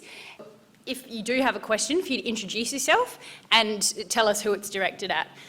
So for example, if it was me asking the question, I'd be saying, hi, I'm Eliza Borrello from the ABC. I've got a question for Brad Wooldridge, and take it away from there. We do have, we're getting Sally Dean back up from Jakarta, and we're going to get Deepak Parikh. But with Sally in particular, just with her role, obviously, with the embassy, she's not here to answer political questions on behalf of the Australian government, but she can obviously, you know, be a great source of information in terms of how she sees things there in Jakarta as someone representing our country as a public servant. She will also have somebody there with her in case we do give her any really curly questions. We've got Hannah Wade, who is the Trade Commissioner for Agribusiness with the Australian Embassy in Indonesia, standing by hopefully with Sally shortly as well. Excellent. All right. I really liked Jules's photos. They were really impressive, and I loved that historical context about growing up and not knowing that you were on marginal country. There are a lot of issues that you covered off in your speech, but something I wanted to pick up from Brad's speech and put to you was, I guess, as another grower here in Western Australia, trying to trade out, and I appreciate, you know, you're not there negotiating trade deals from your farm. How much do you see being seen as sustainable and having those certifications as important to being able to continue your business? I think they're going to become part of it, or they are part of it. The ISCC certifications for canola and now barley are there, and the auditing system is already there. So to play out on the market stage internationally, they're there. Sustainability of it, I'm not sure the customer's going to pay any more, but I think they're going to buy the produce that has the certification. Excellent. Have we got a question from the audience? Over here, yeah, if you could give the microphone, that'd be great. So just your name and who your question's directed to, please. Nanti Bolan from University of Western Australia. I'm pretty loud, that's what my wife complains. My question is to Brad. Brad, that was a very good presentation, well done. Thank you. I think the statement about carbon credit is pretty bold. My question is, I think people get confused between carbon credit and carbon storage in the soil. I may not agree with carbon credit, but what is your view on carbon sequestration or carbon storage in the soil in relation to productivity, soil productivity? Because carbon storage or organic matter in the soil is very important for soil productivity, crop productivity, drought resilience. As a farmer, what do you feel the difference between carbon sequestration in soil and carbon credit? Thank you. Okay, thank you. That's just about as difficult topic as the original one. I totally agree. Carbon is incredibly important. We haven't burned a stubble. I can't remember burning the last stubble. We incorporate all of our matter that we can. We encourage as much plant growth as we can to get root in the soil, to get as much soil and the carbon. We also promote as much activity as you can to get that cycling as well. So I think carbon is pretty important. Carbon sequestration into the soil, from a farmer's perspective, is very dangerous, I think, because you can use it in a poor year and gain it in a good year and use it in a poor year. So I'm not sure how we would balance that out in terms of funding and payment back again. And I think that what I was trying to point out was that if you focus solely on carbon sequestration as a soil health measurement, I think you can be misled. I think it can be really important in a healthy soil, but it can also be a sign of an unhealthy soil. And so you have to, it needs a qualifier with it, if that makes sense. Thank you. Has anybody else got a question? We can attempt to ask one of some of our panellists that have dialed in. Yes, sir? I've got one for Deepak. A few months ago we heard a lot about the effect of the high temperatures in India on particularly the grain crop, and we hear from time to time comments about the impact of glacial melt and snow melt and what that might do to water supply, irrigation, and also comments about the water table dropping quite significantly in irrigation areas. So I'd just like to comment on what the truth is about those trends in media we hear from time to time. Just got to unmute you there, Deepak. Thanks. Very, very important question from the perspective of India. So we had a heat wave in northern part of India, which impacted predominantly the wheat crop, because that was the time when actually, we were very close to harvest. And because of high heat in states of Uttar Pradesh, Punjab and Haryana, we saw yield dipping by close to 10 to 18%. And that is one of the reasons, if you would have seen that India was exporting wheat and then we took a call to stop exporting wheat, and there was a ban by the government for the export of wheat. The reason was that because till just a month back, we were believing we'll be having a total production of 170 million metric ton, and we ended up with something around 97 million metric ton. So that was the big gap. And then for our food security, we have to stop exporting. So you are right, there is a heat wave has created a lot of challenge. Now coming to the water table, so you'll find that close to 35% of India is having acute shortage of water, and that is also impacting agriculture. And specifically, when you see in the northern part, central part, and the central southern part of India, there is acute water challenges. While we are expecting a good monsoon, we believe that that challenge will be a little bit less. But another very pertinent observation which we are seeing here is that the rain pattern has changed substantially. Previously, we used to have gradual rain for nearly 3 months, which was called monsoon. So every alternative days you will be having rain. But now what is happening is that suddenly you will have 3 inches, 4 inches, 5 inches of rainfall for 24 hours or 36 hours. Then for 10-15 days there will be no rain. So the pattern has also changed substantially, and which is impacting the water table as well, because there is a lot of drain-off when you have sudden 4 inch or 5 inch of water. So that is my observations. I hope I've been able to answer your question. Thank you for that, Deepak. I actually think I might know what the issue is with this audio. Have you got a fan on there? Is there an air conditioner? No? Okay. If you could put your microphone on mute, that would be fantastic, and we'll take our next question. Okay. Has somebody got another question? Yes, sir, what's your name?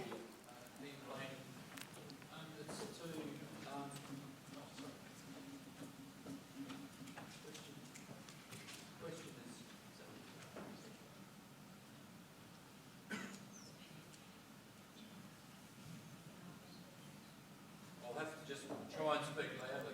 My question's to Sadiq, and you may say it's not really your job to answer this question, but it struck me that UWA led the development in the 70s of our relationship with Japan, and the interesting thing about that was the focus was on economics, and the teaching of Japanese was actually within the economics faculty. And then UWA again led the development of our relationship with China with the Confucius Institute. And I'm wondering if there's any plans in UWA to set up an Indonesian institute to not just teach us Indonesian, which is the rare thing, which is a relatively simple and easy language to learn, but also to focus on building the economic relationship between Western Australia and Indonesia? Yeah, very good question, Ian. Certainly, there is an Australia-Indonesia Institute in eastern states. I think it is Monash University. UWA has got a node for that. And of course, Indonesian studies is quite important in the School of Social Science and Humanities. We do get a significant number of Indonesian students undertaking undergraduate, master's and PhD program. And there is a UWA Indonesia strategy at the moment being reviewed. So certainly we are very keen. Many of our students are now professors in many universities, Udiana and a number of other universities. Michael just will be supporting, and he has also trained a number of students. So in summary, yes, we can do more, and we'll be looking our strategy, international strategy of that particular emphasis is on India and Indonesia. China will continue the growth. Michael, you want to supplement something? If that's okay. Sure, we'll just bring that microphone down. Thanks, Michael.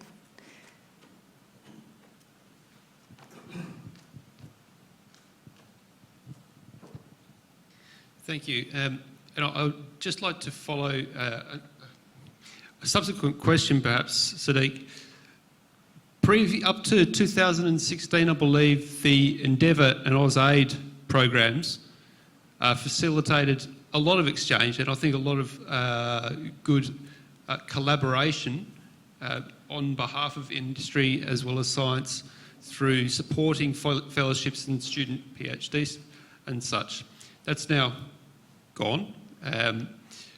What is the likelihood that we can re-establish or fill the void? The Australia Award Scheme is still operating. So the former AusAid program is changed into Australia Award program. So that is still operating with Indonesia. Endeavour Fellowship, as many of my colleagues know, that has been stopped by the federal government. But what I suggest, there's no state government, although Colin is sitting here, we must, the state of Western Australia must announce some scholarships, key scholarships for both Indonesia and India. We have 5 universities in Western Australia. Why not having 5 to 10 scholarships announced by the Premier of Western Australia and then matched by the universities, just not dollar to dollar, or possible. And we look at the next 10 years. So take 25 scholarships, very easy, because 5 multiplied by 5 is 25, and half university will provide and half the government. They're calling this is the best way to go. We have to do many things. We just can't sit idle and things will go ahead. Number of MOUs have been signed, exchanges have occurred. Many of our alumni, not only from UWA, are taking leading role as professors and departmental heads in many places. They're all very hungry to have relationship. India relationship is getting better. We can do better. I have been a champion for that for many, many years, and finally even UWA is taking it very seriously. Our Vice Chancellor was with the delegation, the state government delegation. So there are different ways we need to look at it. And the government of India and also government of Indonesia is very keen partnership. Graham, there's a delegation coming from one of the Indonesian universities next month. We are just developing a program.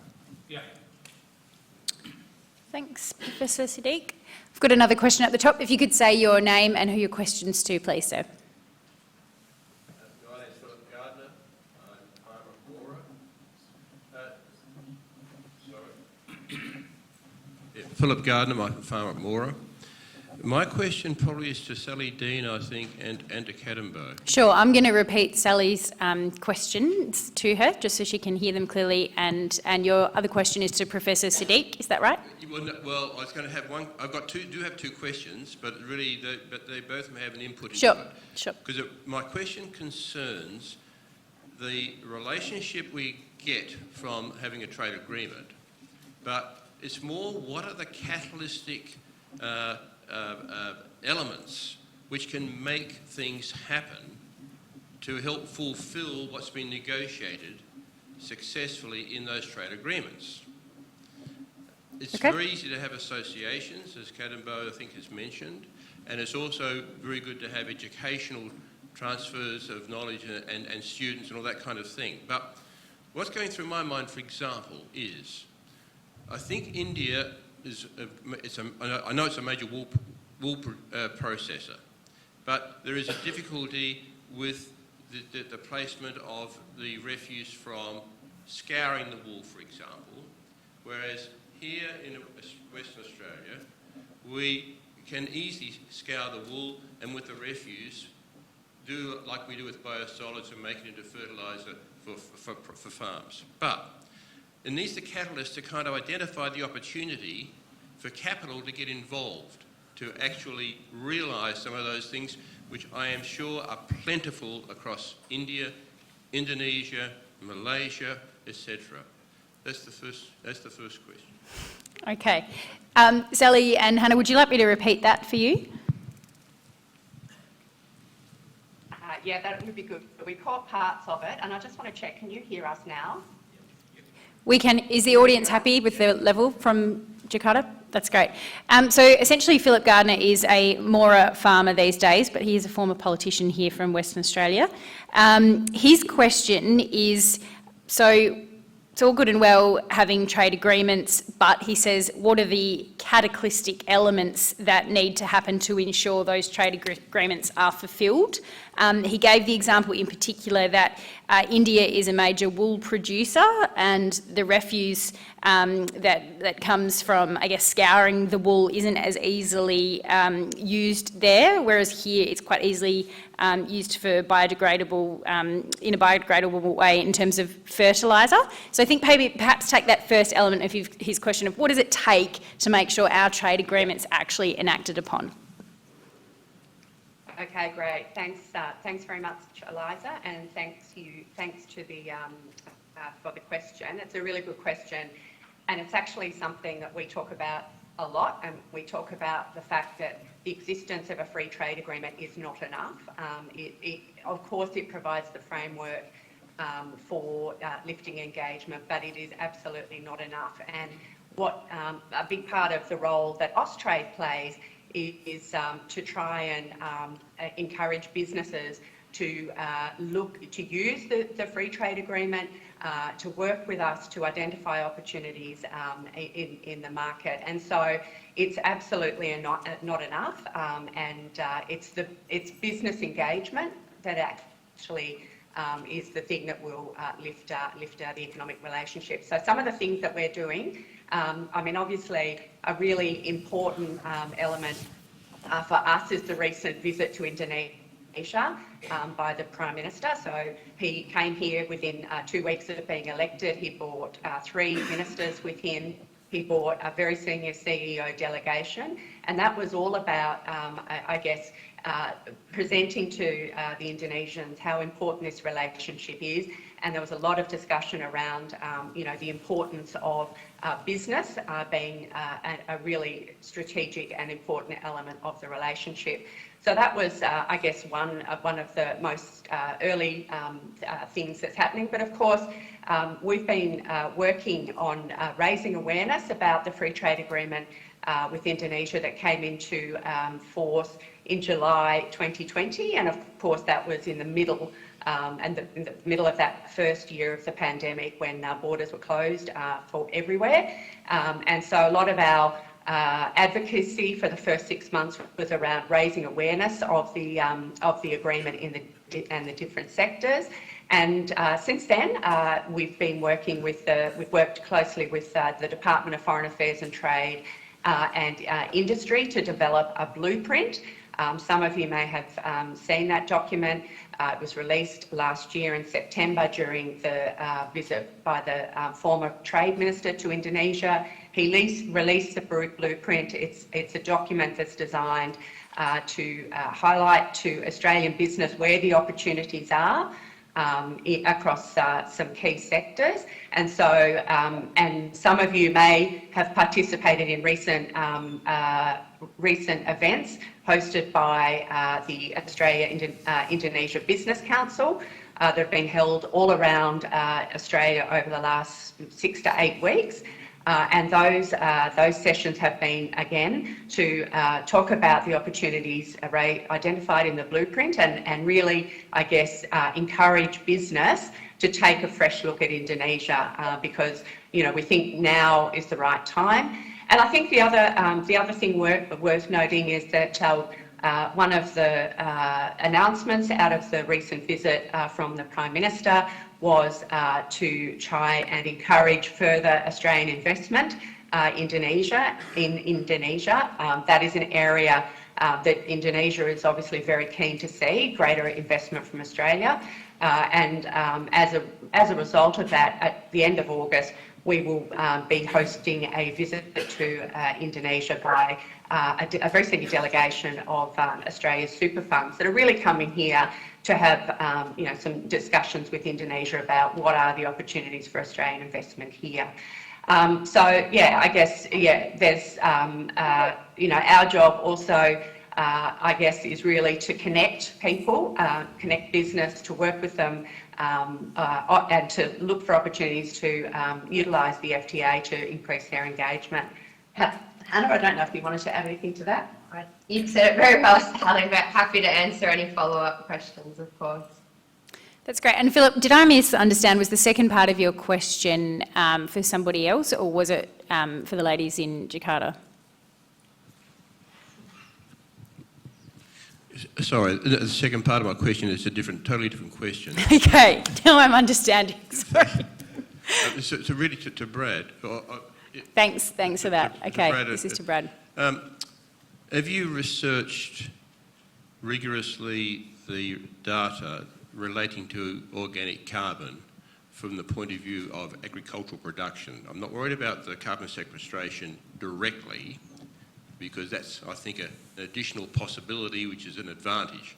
But we all taught years ago how good organic carbon is for the soil, but in a transition that I'm making now with our younger son taking over our property, he's saying, where's the financial evidence, Dad, of organic carbon helping production? Have you researched it to find out if that exists? No, don't ask Cat and Bo. Have you researched it and have you found it easily so you can justify why we should Can we go back to the intro? I'm actually a farmer who's worked with researchers for 30 years and hosted them.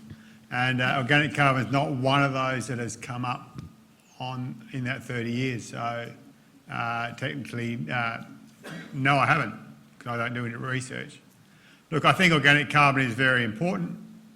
I think we're being misled into it's important as a sequestration, which you said not to talk about. I don't think I can answer your question. I may make a comment here. If you look at the pasture productivity as opposed to that regen treatment, a huge increase in productivity occurred because of the combination of lime, so the roots were able to grow deeper into your acid soils. Then you supplied a phosphorus adequate amount. Absolutely, if you go and measure there, a huge amount of organic carbon has occurred on the 0 to 30 centimeters of the soil layer. Regarding carbon versus productivity, there's a lot of evidence. I know I have to send you some papers. I've been busy last 2 weeks in Canada to show that organic carbon can help retention of soil moisture, availability of the nutrients, and so on. Of course, there is a plateau beyond which it may not occur. So you have taken that regen soil of yours versus what you have done the magic with the lime and phosphorus, etc. And if someone go and measure the soil organic carbon in the 0 to 30 centimeters, it has enormously improved because of the ground cover, the root growth, and the soil biota there. So I can send you some papers, so then educate on that. Thank you, Professor Siddique. Has somebody else got a question? Yes, gentleman, yeah, thank you. Thanks, Doug Hall, Agriculture Council of WA. Recently I have moved from agriculture though. So looking at the trade possibilities in the Indian Rim, but actually more globally as well. I just wonder, with what's going on with diseases, I mean, lumpy skin disease over 10 years marched from North Africa across Asia. You know, we should have seen it coming. Is our economic analysis of trade sophisticated enough? I understand the need to be biosecurity aware and to keep biosecurity threats out of a country like Australia, but you can start to see it happening with the questions about should we allow people to visit Bali for tourism and so forth. So, you know, are we sophisticated with our analysis, or are we going to be forced to contemplate the reality of the complexity of the economic considerations around trade, where biosecurity is just one of those considerations? And sorry, Doug, can I ask who your question was to? Anybody who's prepared to answer it, frankly, because it's a bit of a stinker of a question, I understand. Have we got somebody who would like to answer Doug's question? Well, let's say he does that if from Indonesia, Okay. and we'll come back. Sally, did you need me to repeat that question from Doug? Sorry, was that directed to us? Apparently it is now directed at you. I'll try and summarise it. I'll do my best. So Doug Hall... No, that's okay. I heard... You did hear it? Okay. We heard the question. Okay. I guess a point to make up front is that responsibility for biosecurity and Australia's biosecurity framework and any responses to biosecurity threats is the responsibility of the Department of Agriculture. So it's not something that Austrade has responsibility for. So can't comment. You know, and you know, would prefer not to make a comment about preparedness because it's a responsibility that sits elsewhere in government. I guess the one thing I would say is that, you know, we had Australia's the Minister for Agriculture visit Indonesia last week, and obviously, you know, the concerns around lumpy skin and foot and mouth were front and centre in the discussions that he had here. And many of you will have seen that there were some announcements made both during the visit and post the visit, and I would suggest that if you haven't had a chance to see what those responses and measures are, you can access them through the Department of Agriculture or from the Minister's website directly. Thanks, Eliza. Thank you. Doug, I'm just wondering if I could clarify. Can I Yep, Professor Siddique, you go. So basically, Doug, if you export a product to a particular country, they have got certain protocols and we have to strictly adhere to it. For example, X number of weed seeds or smut disease, and Australia's reputation is that we don't have the foot and mouth disease. COVID is one good example. We can shut down our border forever and then say we can protect. We did protect Western Australia as soon as we opened up. So basically, Australia has got one of the best biosecurity programs. Even then, we have introduced diseases and pests in this country, number one. So we have to tighten that. In the case of exporting products, we have to follow what is the regulation either from India and Indonesia, and then you negotiate that over that. For example, there has been issues with China. For example, some weed seeds were found, and then we have lost a lot of money. Seafood is another example. Australia imports seafood, which I really don't understand, but we don't produce enough here. So quite a lot of seafood is imported from Thailand and Philippines and even from India, I know, it's coming in. And it has to follow the strict protocol, and there is a risk always in that. And international travel, I just came back from Canada. What did I bring in? And so I tested COVID, etc. while they're here. I am negative, but I cannot be 100% sure I brought something back from Canada or vice versa. Does that answer your question, Doug? I wondered if it was more about, I guess, weighing up the equation. So we try and keep pests out, but what does that do to our trading partner relationships? Like, does Indonesia get upset if we say, sorry, we're cutting off tourism? Let me just, The short answer is no. let me just preface it by, I mean, I absolutely understand the biosecurity demands, requirements, desires and all the rest of it. My question is really an economic one, because in economics everything is about trade-offs. And so, you know, COVID's a classic example. You shut down the state's borders and there's a huge economic consequence in a whole range of dimensions. So I'm a great believer in the modern risk management framework, so likelihood times impact, but there's a lot of regimes and paradigms around the world which are zero risk. The real world is about calculated risk. Okay. So that's really my challenge is our approach sophisticated enough? I'm not sure it is, but I think we're going to be forced to develop that new paradigm whether we like it or not because of the sorts of things that are happening right now. Sure, I might take that one as a comment for now. I've got another question up here, thank you. You've got a microphone, sir. Can you tell me your name and who your question is directed to? Hi, Wallace Cowling from University of WA. A question for Jules, and it's all about an article I read in the WA West Australian about carbon credits being possibly sought from growing Mallee eucalyptus in the eastern wheat belt of WA, and I'd like to get your reaction to that because I personally think it's a very artificial outcome of carbon credit scheme with investment coming into this country to cover your land with Mallee eucalyptus, and I'm wondering what you think about it. I don't think it's a new concept. I think maybe 15 years ago we planted a lot of Mallee eucalypt in just to make our farm sustainable with the any blow areas, any light country. We've been doing that for 10 or 15 years. The carbon credit question is different. Are the companies, my first question back is, are the companies that are investing in the carbon credit schemes, are they making changes to their businesses so that there is environmental impact, or are they just planting trees and doing nothing on the other side? We got another question? Maybe this gentleman here and then over here. Thank you.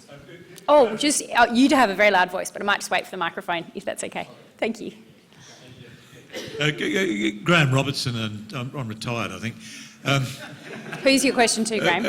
This is a question I think to Sally, and I'm just wondering if there's any estimations yet upon the impact of foot and mouth on the beef production in Indonesia, and perhaps if I could double that and go to Didak and just ask you again. It's about beef production in India. Should we take Sally's first so that she remembers that question, and we'll come back. That's all. Yep. Sorry. So, Sally, did you hear that question from Graham? Excellent. Yes, I did. I'm going to throw to Hannah on this one. Thanks. And look, I don't think we have the figures on hand on estimations. Perhaps it's something we can take on notice. But what I would say is, unfortunately, Indonesia is obviously dealing with both foot and mouth, but also lumpy skin disease at the same time.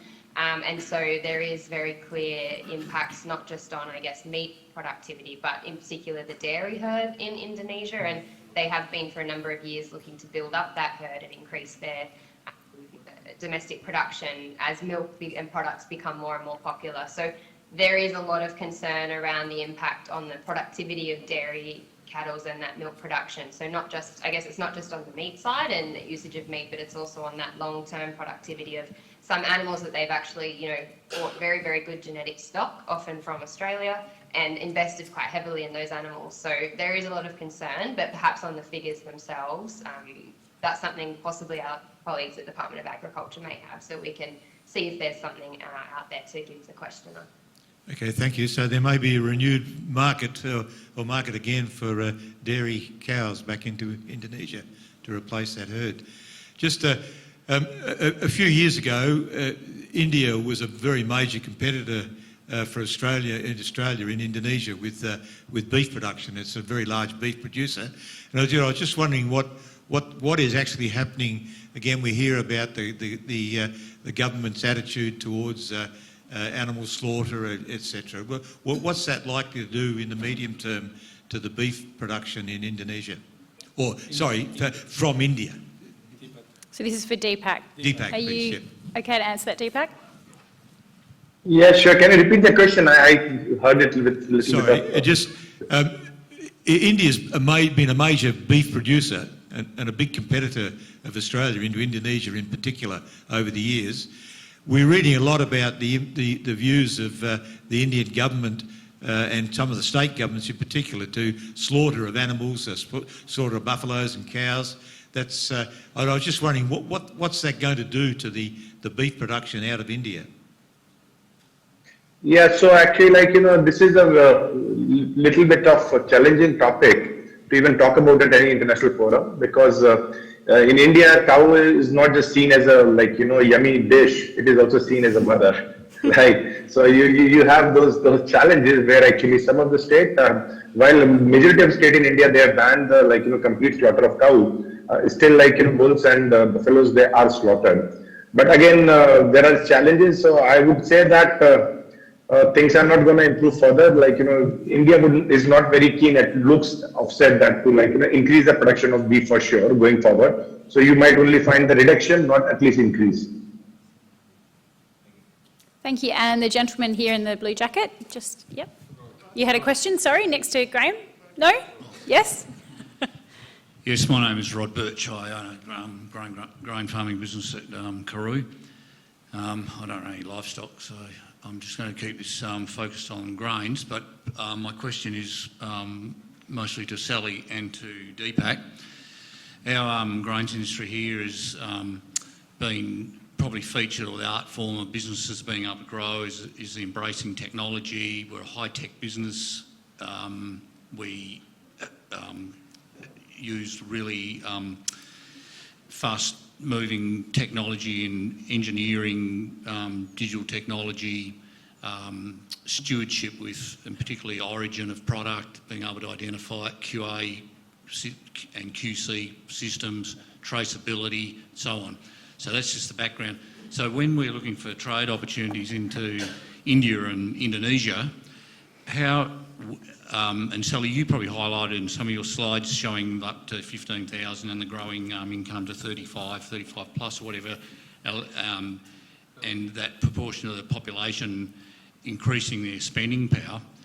Is the opportunity really for us, and Deepak also, in being able to just rely on that population spending power increasing, and that'll be our how we'll find place on the supermarket shelf, because with a lot of the other farms over there that you highlighted, I think Deepak in your slide, 1 hectare, 2 hectare, 3 hectare farmers, and presumably that'll go on for a long time. They won't see anywhere near the attrition rate that our farming systems have adopted, so the gulf is widening. I'll leave it at that, but I'm just trying to think what's the perception in Indonesia and India of where our place is on the supermarket shelf at, and who is it to? Sally and Hannah, are you right to take that first? I think we just missed that last little bit. So what's the perception of wheat, Australian wheat on the supermarket shelf? Was that the question? No, not just wheat, grain-based products, but where do you think where is our market opportunity over there? If we could get your perception, is it because we offer all these other features, like we're perfecting the art form, we're using high technology, but we're also can offer a lot in terms of traceability, origin of product, and that goes for a lot of the animal protein as well. Is the opportunity just really lies with the spending power that increasing spending power of a certain proportion of the population over there, because we'll never compete with the rest low-cost producers from those countries? So, yeah, a question about, is it just waiting for the middle class to have enough money to buy our products, I think, or are there others, Sally? I think Hannah will have a view on this, but I think the short answer is that Australia does have a good reputation for agricultural products, and the sort of traceability, the clean, green image for Australian agriculture is really important in this market, and I think there is definitely a rising consciousness in the Indonesian consumer about those sorts of, particularly in the rising middle class, and there's a number, you would have seen from those slides, the number of households in Indonesia that are going to sort of move into the middle class, forecast to move into the middle class is forecast to move very quickly. But there is very much, a rising consciousness, particularly with young digital savvy, and they are extremely digital savvy Indonesians. They are looking for those sorts of qualities, safe, green, healthy food. So I think it is more than just, waiting for the middle class to have the money to spend on it. It's money, but it's also the attribute of Australian produce that is important.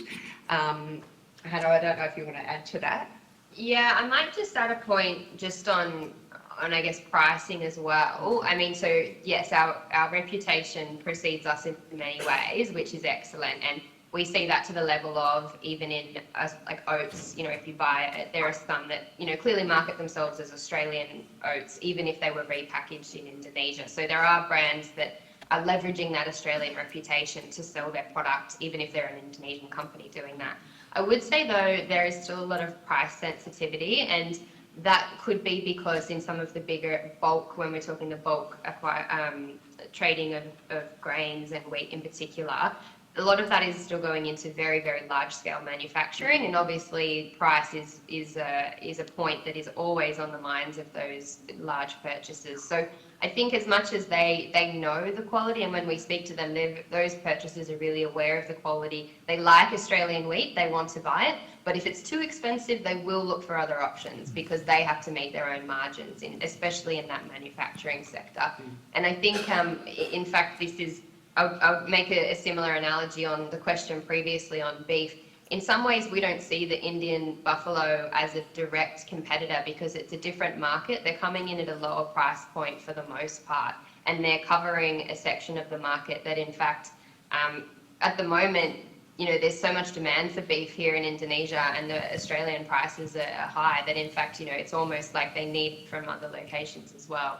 So it's almost complementary in a way, the beef trade, because they need all different price levels in order to meet the different levels of the market. And I think it's a little bit similar with wheat, but important that we maintain that reputation and keep selling that story over the long term, because if they look for other competitors and seek better pricing, we don't want that to become the norm. We still want to maintain that reputation. Okay, and we've got our last 5 minutes. So Deepak, did you have a question? Thanks for that in Indonesia, Hannah. Deepak, did you have an answer to that question in terms of an Indian context? Yeah, sure, definitely. So traceability is nice to have solution for sure. There is a lot of interest in where the food has originated from, and people are ready to pay premium because, as what was mentioned about Indonesia, there is also upward movement in when you talk about Indian demographic profile as well. A lot of people are already in middle class, and middle class are moving to upper middle class. So based on that, definitely people want product coming from a certain origin, and definitely Australian speaks are preferred even in India than the local speaks wherever you get it. So that's one. Secondly, technology is going to play a very important role going forward, specifically for a country like India, where I see that these technology are just not enhancing the price of the product, but they also actually make the system more efficient. There are less wastages, there is more chances of in case there is a recall to address that. So over next few years, you'll find that the traceability specifically, it is going to reduce the cost of the transaction, and hence will pay for it on its own. So the price differential would not be very high going forward, and India is adopting these technologies for sure. Can I just add? Thank you. Yes, Professor Siddique. Look, 30 years ago, Graham and many others may remember, I said we can trade pulses to India. Many of our pundits said you can't. So $1,000 a ton for lentils and chickpeas, people are buying. Number two, Western Australian honey products, apples, wine, now getting into Indian market. Again, about India, the same with Indonesia. The other one, 20 years ago, people like me said that we can have Indian students coming here, full fee paid. People said they can't afford. Now, number of Indian students coming to Australia is almost as high as China. It will take over. So the middle class, upper class, people are prepared to pay quality products. Even lamb cutlets being imported to restaurants in Mumbai. Of course, average people, the 180 million is not going to eat. Then you have got the other big thing. So things are changing. And then again, there was a comment from Phil Gardner. Australian wool was, where were we exporting? Mostly to India. And then comes Russia, then China. I think we have to educate. We have to bring the Indian textile mills back to Australia, Western Australia.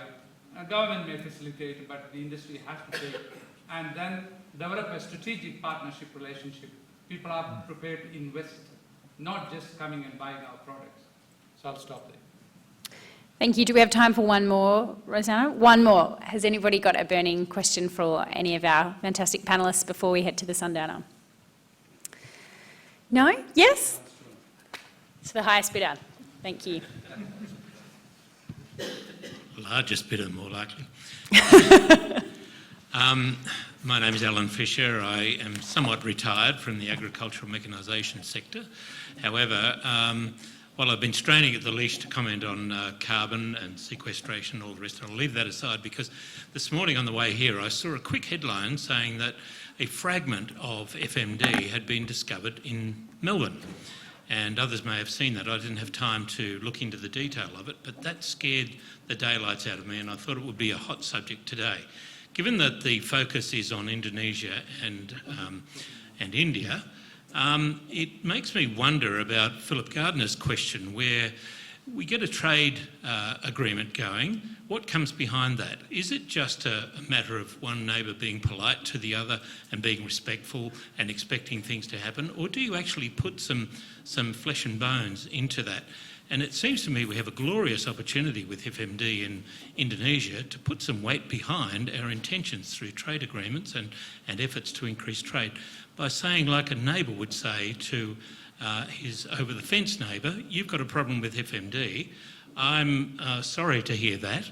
And he'd score brownie points for being sympathetic, but a good neighbour does something more. He says, what can I do to help you? I've got resources here that are unaffected. You're gravely affected by your condition.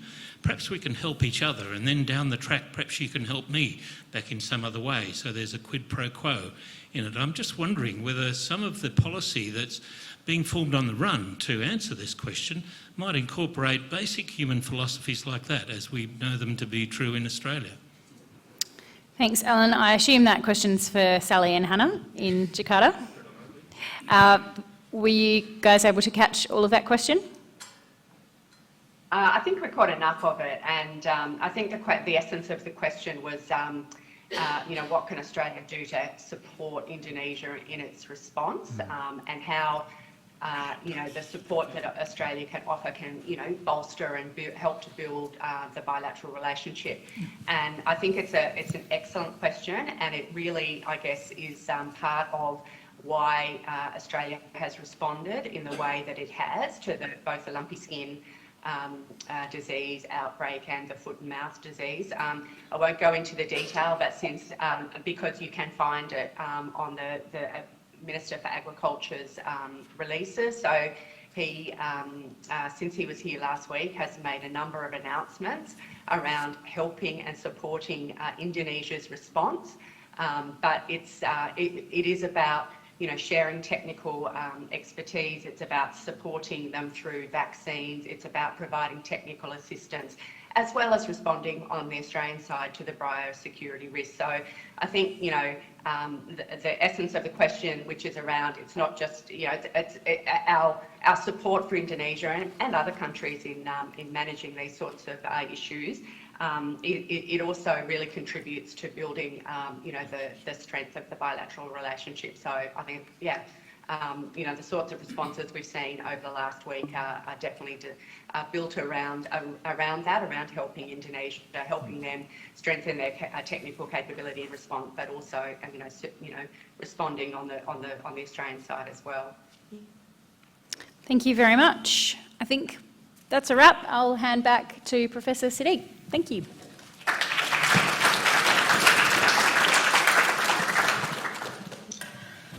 Thank you very much, and I would like to give a small present to our speakers. So that's for you. Thank you very much. And that's for you.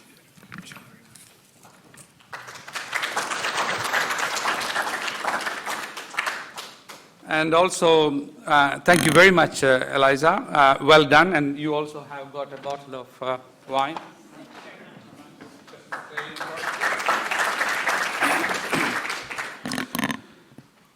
Thank you also to all members of our Industry Advisory Board, CSBP Fertilizers, my team at the UWA Institute of Agriculture, particularly Rosanna here. Give her a big applause. Deborah there. Cora behind the scenes, so she's not here. Two of my colleagues, associate directors, Professor Wallace Cowling and Professor Phil Werko, and a number of other student volunteers, Tanishri, and others for the help. Thank you very much. Should you wish to watch today's presentations again or share your experience with friends or colleagues, I'm happy to say that today's event has been recorded in full. We hope so. The video will be published online by end of the week, so you got 2 days only left. We'll also be sending out a short post-event survey to all audience members, which encourage to participate.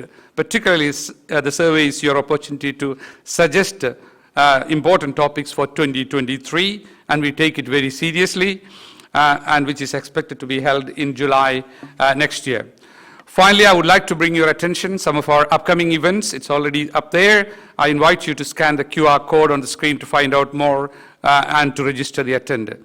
2 days from now, in the same theater, we'll be celebrating the 50th anniversary of UWA Emeritus Professor Graham Martin's time at UWA, including as a student.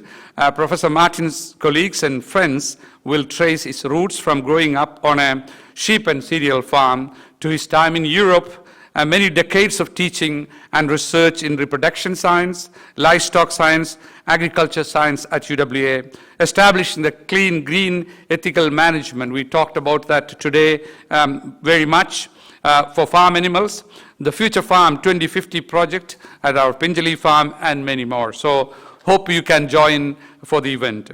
Another event we are organizing in partnership with the UWA School of Agriculture and Environment is the 2022 Open Day at Shenton Park Field Station on 23rd September.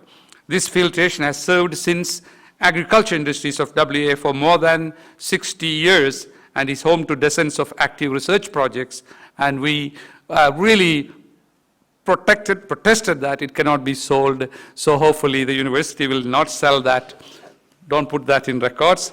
Many of which be showcased to members of the public, industry, research, educational institutions at this event, and the Honourable Minister Alana McTiernan has agreed to come and inaugurate. Hopefully our Vice Chancellor will be also there.